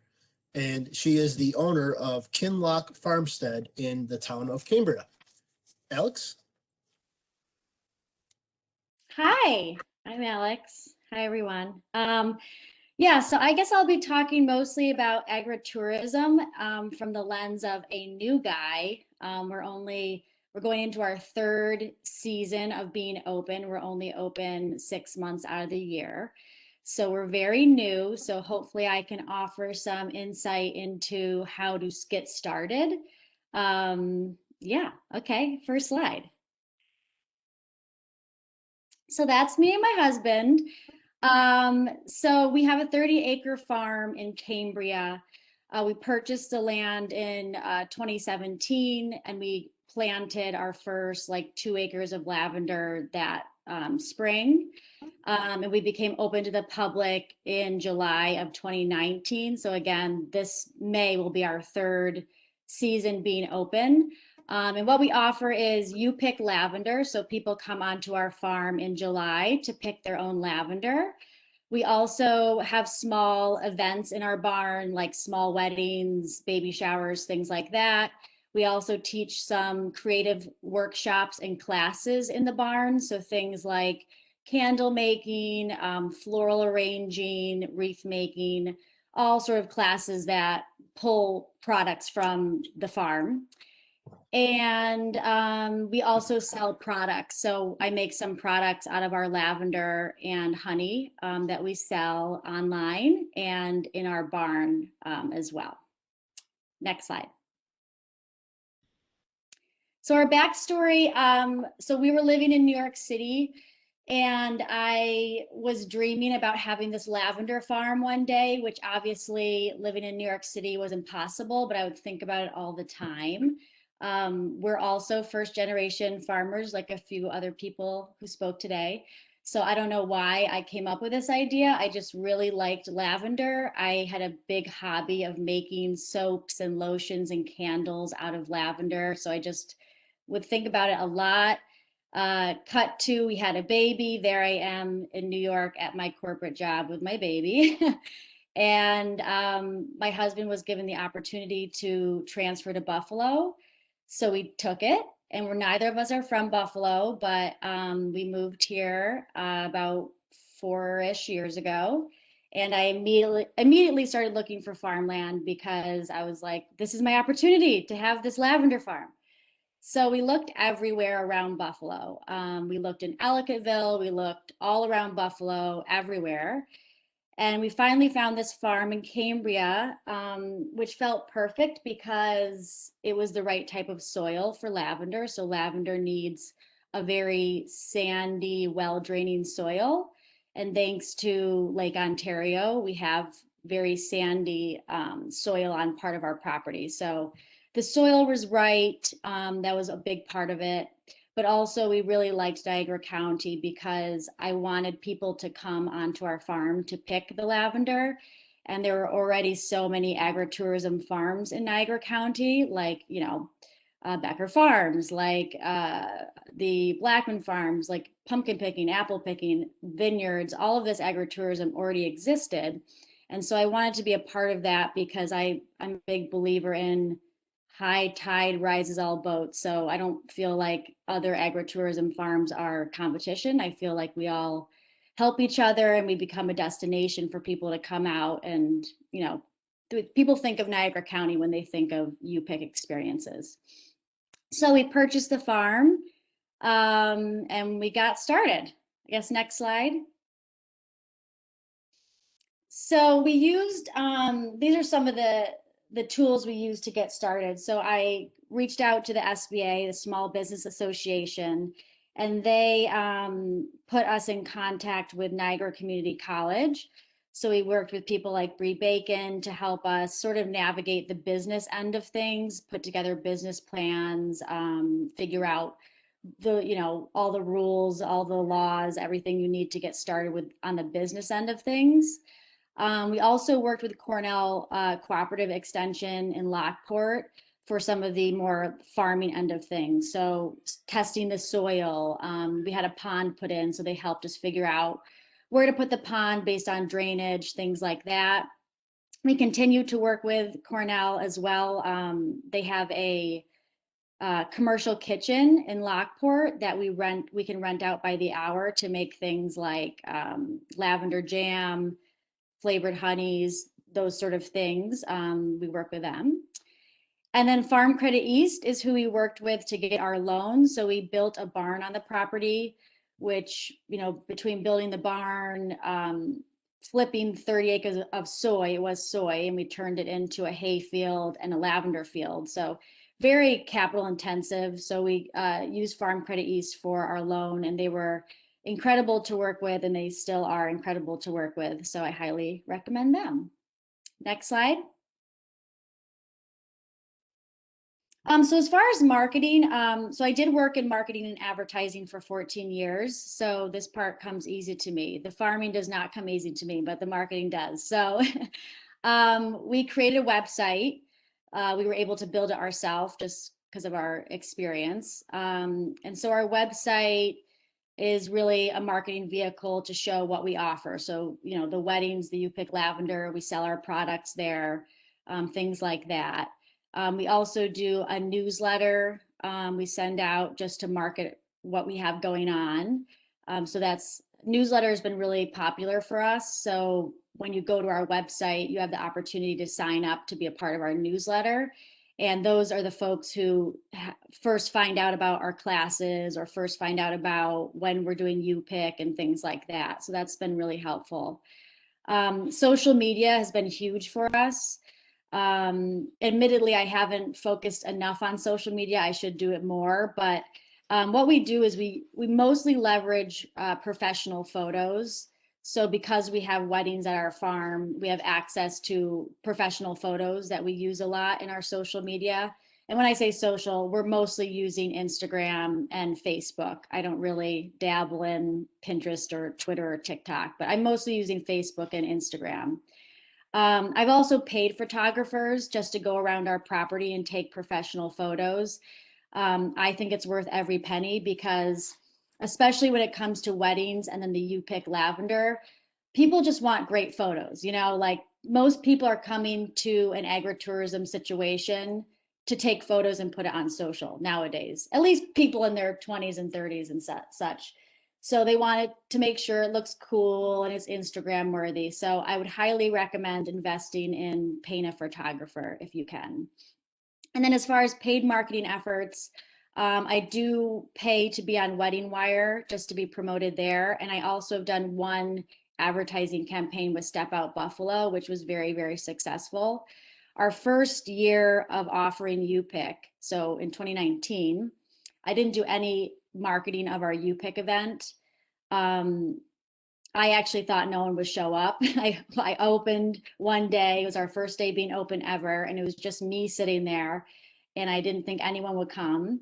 But it had turned out that Step Out Buffalo did an article about our farm. I didn't know about it, but they did. And we had hundreds and hundreds and hundreds of people come that day, which I was not at all prepared for, but I guess it was a pleasant surprise. So yeah, Step Out Buffalo is really, really good as far as promoting our U-Pick and our wedding opportunities. Next slide. Partnerships. So I really like to partner with people. So if there's anyone out there that wants to partner, please feel free to reach out. I really, really like partnering. For starters, I'm still learning. So anything I can learn, I appreciate. but also I'm not from Buffalo. We've only lived here 4 years, so the more people I meet, the better. But our first partnership we did is a barter relationship. So this woman named Fran, she owns Heirloom Soul Florals, which is she's a flower farmer and a florist for weddings and events. She put up a Craigslist ad and she was looking for free land to have a garden. And in return, she would offer her skills of gardening and landscaping and stuff. And so I was like, oh, I've got some extra acres. I could let her grow on my farm and then she'll do some free work for me.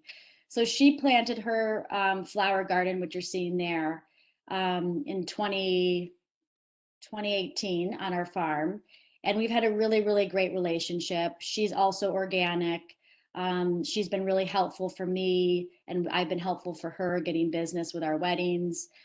She also teaches some of our classes. So she teaches some floral arranging classes, botanical fabric dyeing, things like that. So it's just been a great, great relationship. And we both promote each other on social. And it's just a really, really good partnership we have. And she's also become a very close friend. We also work with local beekeepers. The Hans Honeybee Haven have been really great for teaching us how to do beekeeping. They also teach some of our classes, like making candles out of beeswax, things like that, as well as, other local farmers and whatnot. We've worked with as much as we can, because again, I believe a high tide rises all ships. So the more we can all help each other, the more we all benefit. Next slide, please. So the agritourism part. So my favorite part of my business, between the products, the weddings, the classes, my favorite part is the lavender. It is very labor intensive. I don't use any chemicals or anything. So I'm weeding by hand, I'm planting by hand, I'm pruning by hand. It's the most difficult part of the job, but it's the most enjoyable for me. But when we do the agritourism, and again, we're new to it. So this is just our 3rd year offering U-Pick. I've learned very quickly that you really have to communicate with people coming onto your property. Things that felt obvious to me, I guess, are not obvious to everyone. So I think in our first year, some people would complain that it was really hot and that made them uncomfortable. And I'm thinking like, well, you came to a farm in July to pick lavender in a field. Of course it's hot. Like, what did you expect? But so, and some people were complaining that it was hard to bend over and cut it, or it was hard to walk in the field if they had heels on, things like that. So I have a lot of people coming in from Buffalo who I guess have never been on a farm. So now what I do is when I promote the U-Pick, I'm very clear that it is a farm. So wear appropriate shoes. It might be hot. You'll have to bend over. So I make it very clear what the situation is, even though some of it's very obvious to me. I guess it's not obvious to everyone. So now I make it very, very clear what to expect when you come onto our farm. Yeah, I really enjoy it. And I feel like people, especially the people we're getting for the U-Pick, they've never really seen lavender probably. They've definitely never been to a lavender farm. So it's really a novelty, fun experience for them. And I enjoy showing them how to cut, how to take care of lavender, how to grow it. So that's a really enjoyable part for me. With COVID, we made it so you had to have a ticket to attend. And I think similar to what Melinda just said, what I learned through COVID was I actually like making people have to buy a ticket to attend, because now I know how many people to expect. Now I can control how many people are there at a time, so we don't get tons of people at 11 a.m. and then no one in the afternoon. So I made it so you have to have a ticket. The ticket includes picking one bundle.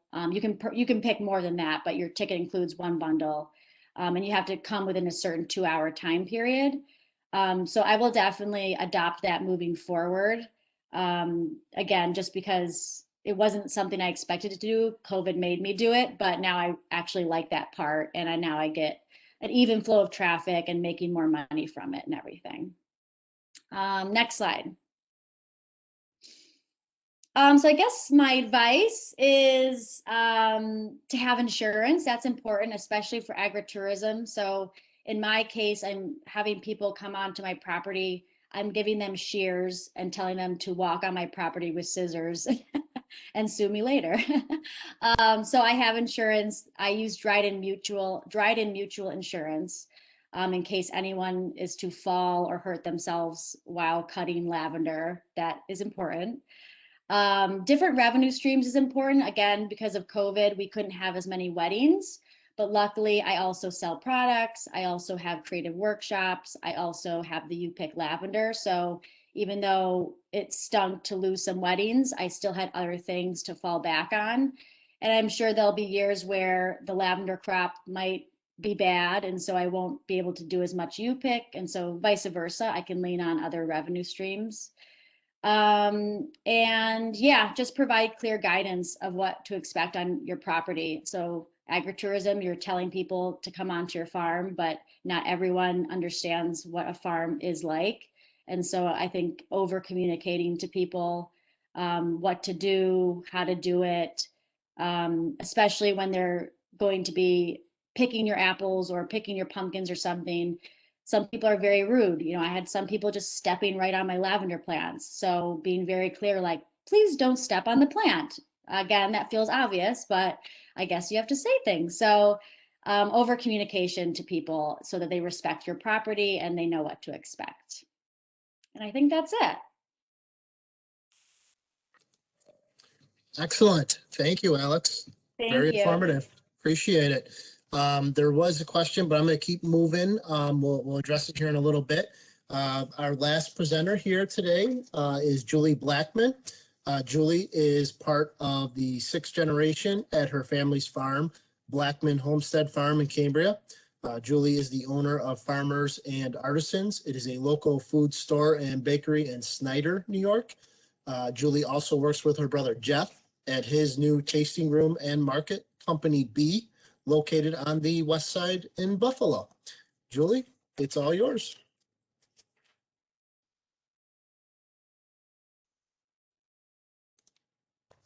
All right. Hi, everyone.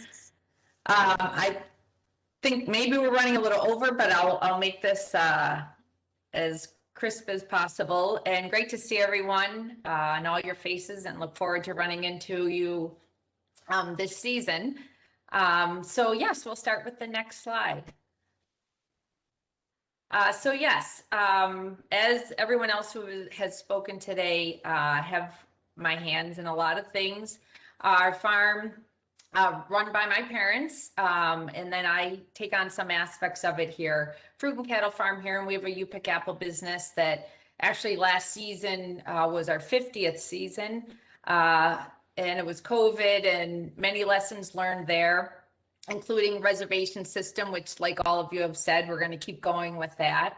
I do have the store Farmers and Artisans, which is kind of my baby in Amherst and Snyder there, a local foods market and artisan bakery there. I've been in operation 11 or 12 years now. It's kind of a blur, but it's this wonderful opportunity to bring in all of the goods that all of you produce and things from all over the state. I also have my own bakery and kitchen and chefs there. So it's pretty all encompassing as a local foods market, providing a lot of things. And then yes, went in with my brother and opened Company B. My brother Jeff owns a tasting room in Buffalo on the west side that has been slow to get rolling just because of liquor license and construction on Agri Street, and then a pandemic. So that's, you know, the renewed focus on that. So like everyone else, I said, to have our hands in a lot of wonderful things. Next slide, please. So as far as marketing goes, and Alex, I'm opposite of you. The farming comes easy, the marketing not. In fact, I think my brother would laugh and say, like, wait, they asked you to talk about all of this? Because it doesn't come easy, but it's so necessary. And luckily, what we do as business owners in this, and our commodities and our land and our buildings, the pictures are beautiful, and the products speak for themselves. So the content is easy, but it's making it part of your routine and through your day, which has been an effort for me. We use, the usual suspects, the Instagram, Facebook, constant contact newsletters, which are beneficial. Of course, our website, keeping up on that. And then one other thing I've started using more is Canva, which is free, but you can add on to that. And that has a lot of templates that are helpful for order forms, newsletters, even some content and things like that to adapt Instagram posts. No TikTok yet. So next slide, please. So some business do's, and I agree with Alex, the quality of the photos is huge. Luckily, a lot of the phones now have amazing cameras on them. And luckily, some of my employees have those phones. So I actually use them to take some of the photos at the store, especially. I try to vary, because I do a lot of times attach the Instagram post to the Facebook post, but then a lot of times I will try to use 2 different photos just to vary it and not to become stagnant with it. And like I said, luckily the content of the photos of all of our farms and businesses are just beautiful in themselves. I think it's important to find balance between structured and spontaneous posts. So especially during the farm, apple season, and then at the store, definitely there's certain things we have to promote in time frames, but you have to be open to seeing the picture that just like pops into your, into the scene and post some of those things, because I've found that those sometimes have the best traction and the most shares and the most comments back. And some of those, you have to be ready to take some of those photos. Of course, a little humor goes a long way. What we do is it's serious, but there's also a lot of humor, and things go wrong and funny pictures. And some of the best posts that I've had were ones that were pretty humorous. And so I like to say that, because everybody just needs a good laugh. It goes a long way. People, they love people in them, and animals.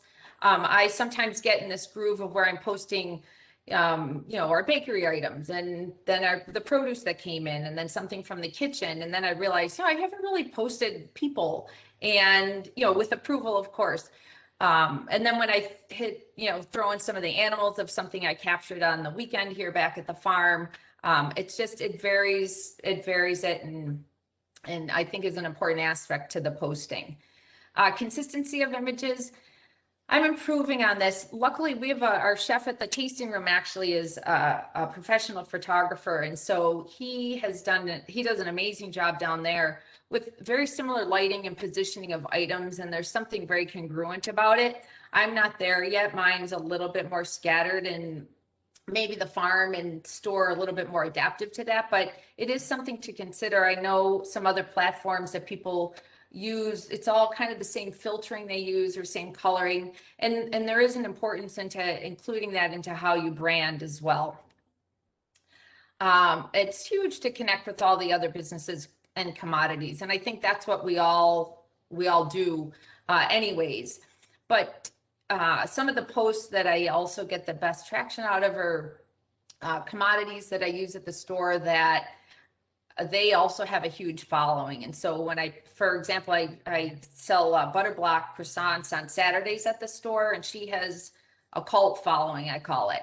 But every time I post something from her and tag and that, I'm gaining more people in, because she just has a great following.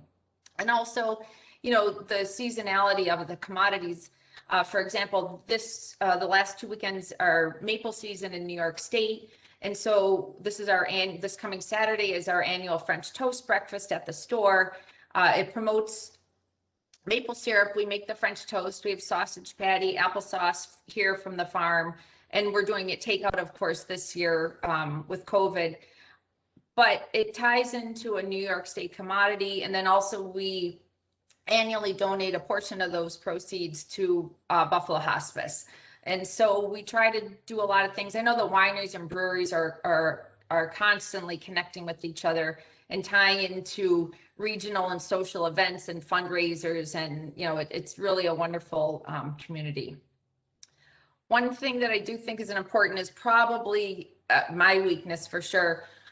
There's so much data that can be gained off of the Facebook, platforms, Instagrams, constant contact of who's reading it, when they're reading it, how they're reading it. I am not good at that. I don't follow through with that. It's an area for me to improve, but it does help you provide some information to kind of hone in what you need to be doing and working on and improving. Next slide, please. So business don'ts. Well, I'm full of those too, because like I said, I've just kind of learned as I've gone along here with things.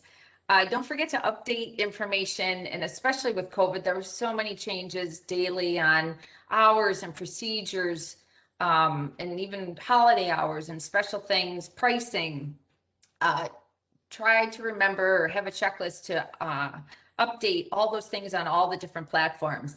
And ironically, I remember feeling so proud. I knew I did Instagram and I did Facebook, and I got the Google platform updated and the website information and all in the newsletter. And then somebody called and said, your hours are still wrong on your answering machine. So I forgot the most basic one to correct. So just to kind of keep up with that's important.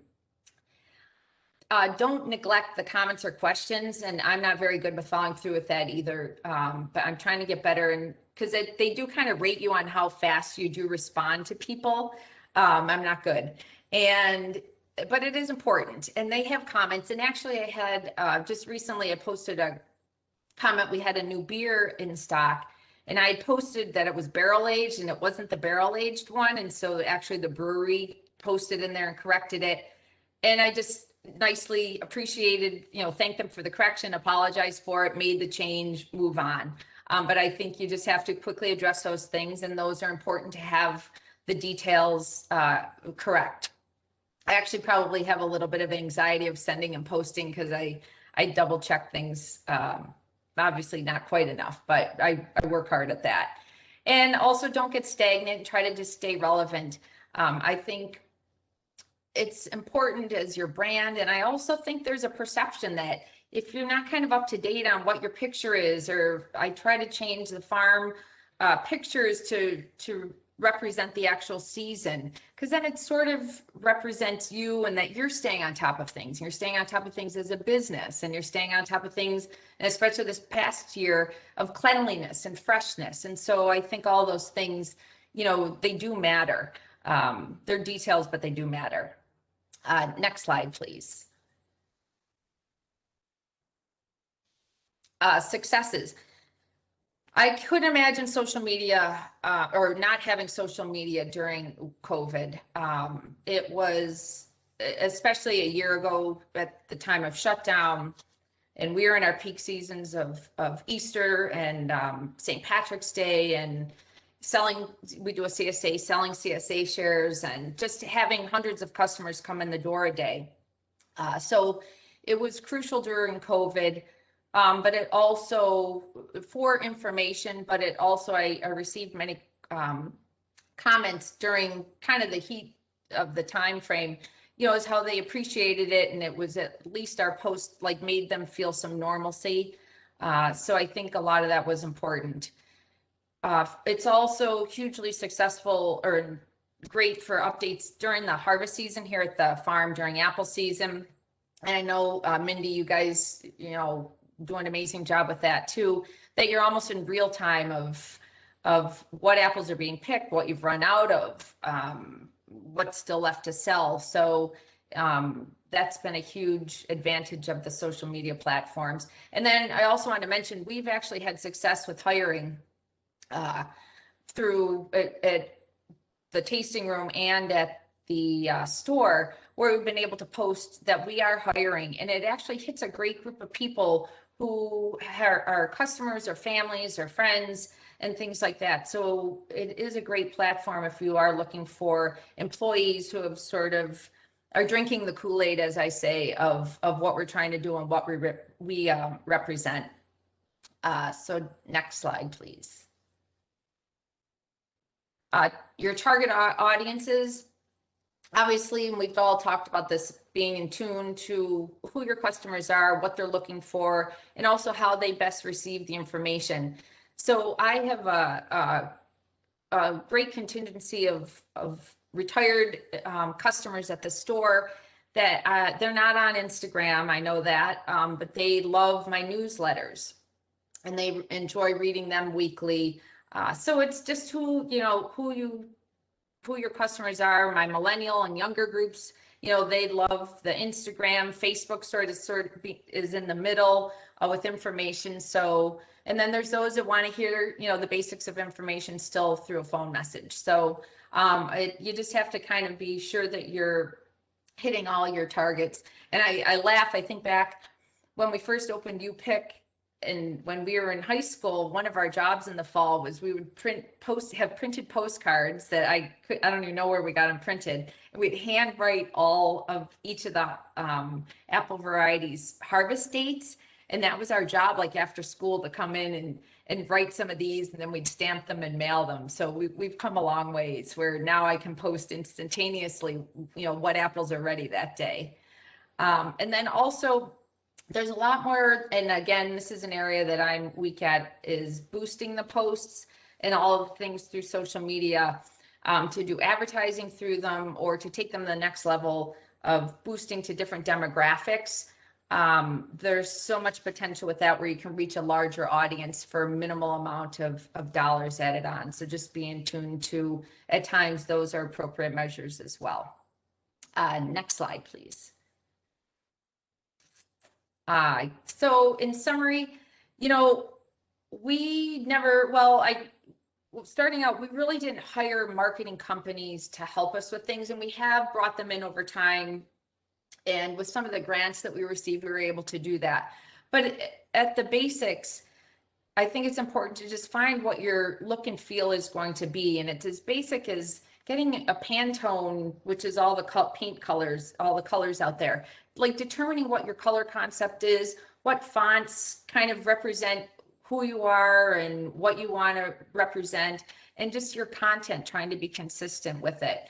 A lot of people are starting out without marketing budgets, and we certainly did.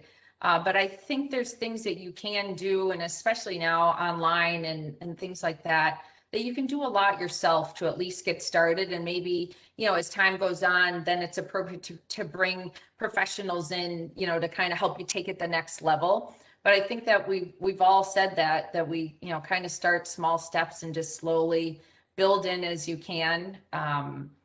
There's no silver bullets. You just kind of get up every day and figure it out and go. So next slide. And I guess that's it. So thank you. And thank you for letting me be part of this great panel. Thank you, Julie. We really appreciate it. And I know I appreciate everybody sticking on. We're running a little long, but I guess that's the challenge of being virtual and not being in person, is managing the time. But I would like to thank everyone first for attending today. A big thank you to all our presenters. You did an excellent job presenting your topics. There's a lot of good information out there, as well as the Niagara County Economic Development Center for allowing us to come together today. There are some questions. We will address them. I'm asked a few of the panelists stay on. So if you can stay on and would like to hear the answers, we will address those. If you have to run, I understand, but don't forget to sign up for Thursday's session, which will cover succession planning and labor issues if you haven't already done so. And also, when you exit the session, there will be a survey that will go out and pop up to submit regarding today's event. And please provide any feedback to help us improve the forum for years to come. So with that, I'm going to scroll back up, I guess, through the questions, Amy, and I know a few of them have been addressed to a few people. I know, Alex, when you were talking, presenting, Justin had a question. Who do you use for online ticketing? We do it through our website. So we have a website that's built on Wix, W-I-X, and they have extensions where you can sell tickets or sell products, have sort of like the commerce element. So we just handle the ticket sales ourselves, but there are other platforms you can use. We just did it ourselves because if you use another platform, they take a cut of the money. So yeah, we just used our website, Wix. Excellent. Thank you. And is Jeff Kehoe still on? Jeff, there was a question directed, I think, during your presentation. Is there such a thing as ag districts in urban areas?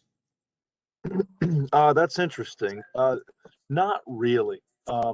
You do have ag districts that are in suburbanized areas. We're seeing that more and more, but really that's a function of the suburbs encroaching into farmland. So the one thing I'll say about urban areas when it comes to that is, well, it's really up to the local municipality to accommodate these agricultural uses.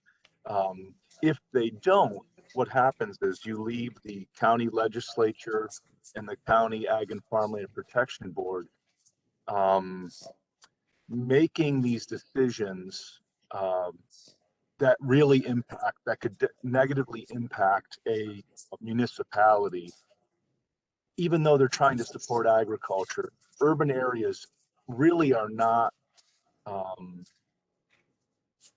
well, time will tell. Time will tell. But no, there's very few instances of parcels enrolled in an ag district in a city with a city limit. Thank you. Appreciate it. And then there was another question, I think, for Tom Zulis. Tom, are you still on? Yes, I am. In regards, what are the quote body benefits of tart cherry juice? So the benefits of tart cherry, first of all, when it's first consumed, it has an alkalizing effect on the body. It reduces uric acid 15% in the first half hour. So that's one of the first effects. The second effect is that it has a powerful enzyme suppressor of both the inflammation and the pain enzyme. So when you buy pharmaceuticals like ibuprofen, that's a COX-1, COX-2 inhibitor. Those are the names for the inflammation and pain enzyme, and they inhibit it.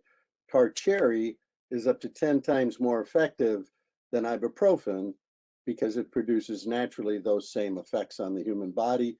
The third thing is has tons of melatonin, so it helps with the sleep cycle.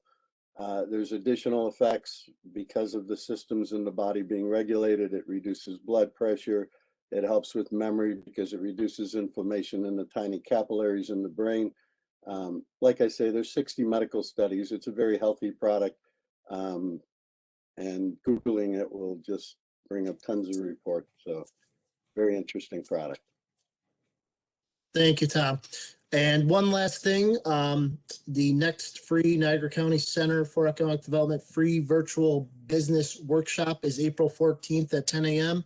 Presenters from Small Business Development Center, Small Business Association, Employment and Training Specialists, Niagara County Center for Economic Development, and local development corporations, as well as Empire State Development will be there. They're going to cover a number of topics. So if you would like more information, please visit the website, niagaracountybusiness.com. Again, I want to thank everybody for attending today. Thank the panelists. The presentations were amazing. Lots of good information out there. An e-booklet will be emailed out to all attendees after today's session with the links. And all you have to do is click on those highlighted links and it'll take you right to the emails or sites accompanying them. So with that, I thank everybody. Sorry, Go ahead, John. Amy. Yep. John, one more quick thing. There's another question in the Q&A box. Lynn asked that we mention that the SBDC is starting a free 9-part webinar series this Wednesday night, and the focus will be on general business topics from the Small Business Development Center. Excellent. Sorry, I did see that and I must have just glossed over it trying to cover everything. So thank you, Amy. I appreciate everybody coming on today. And don't forget to sign up for Thursday if you haven't already done so. And we'll see you then. Have a great day.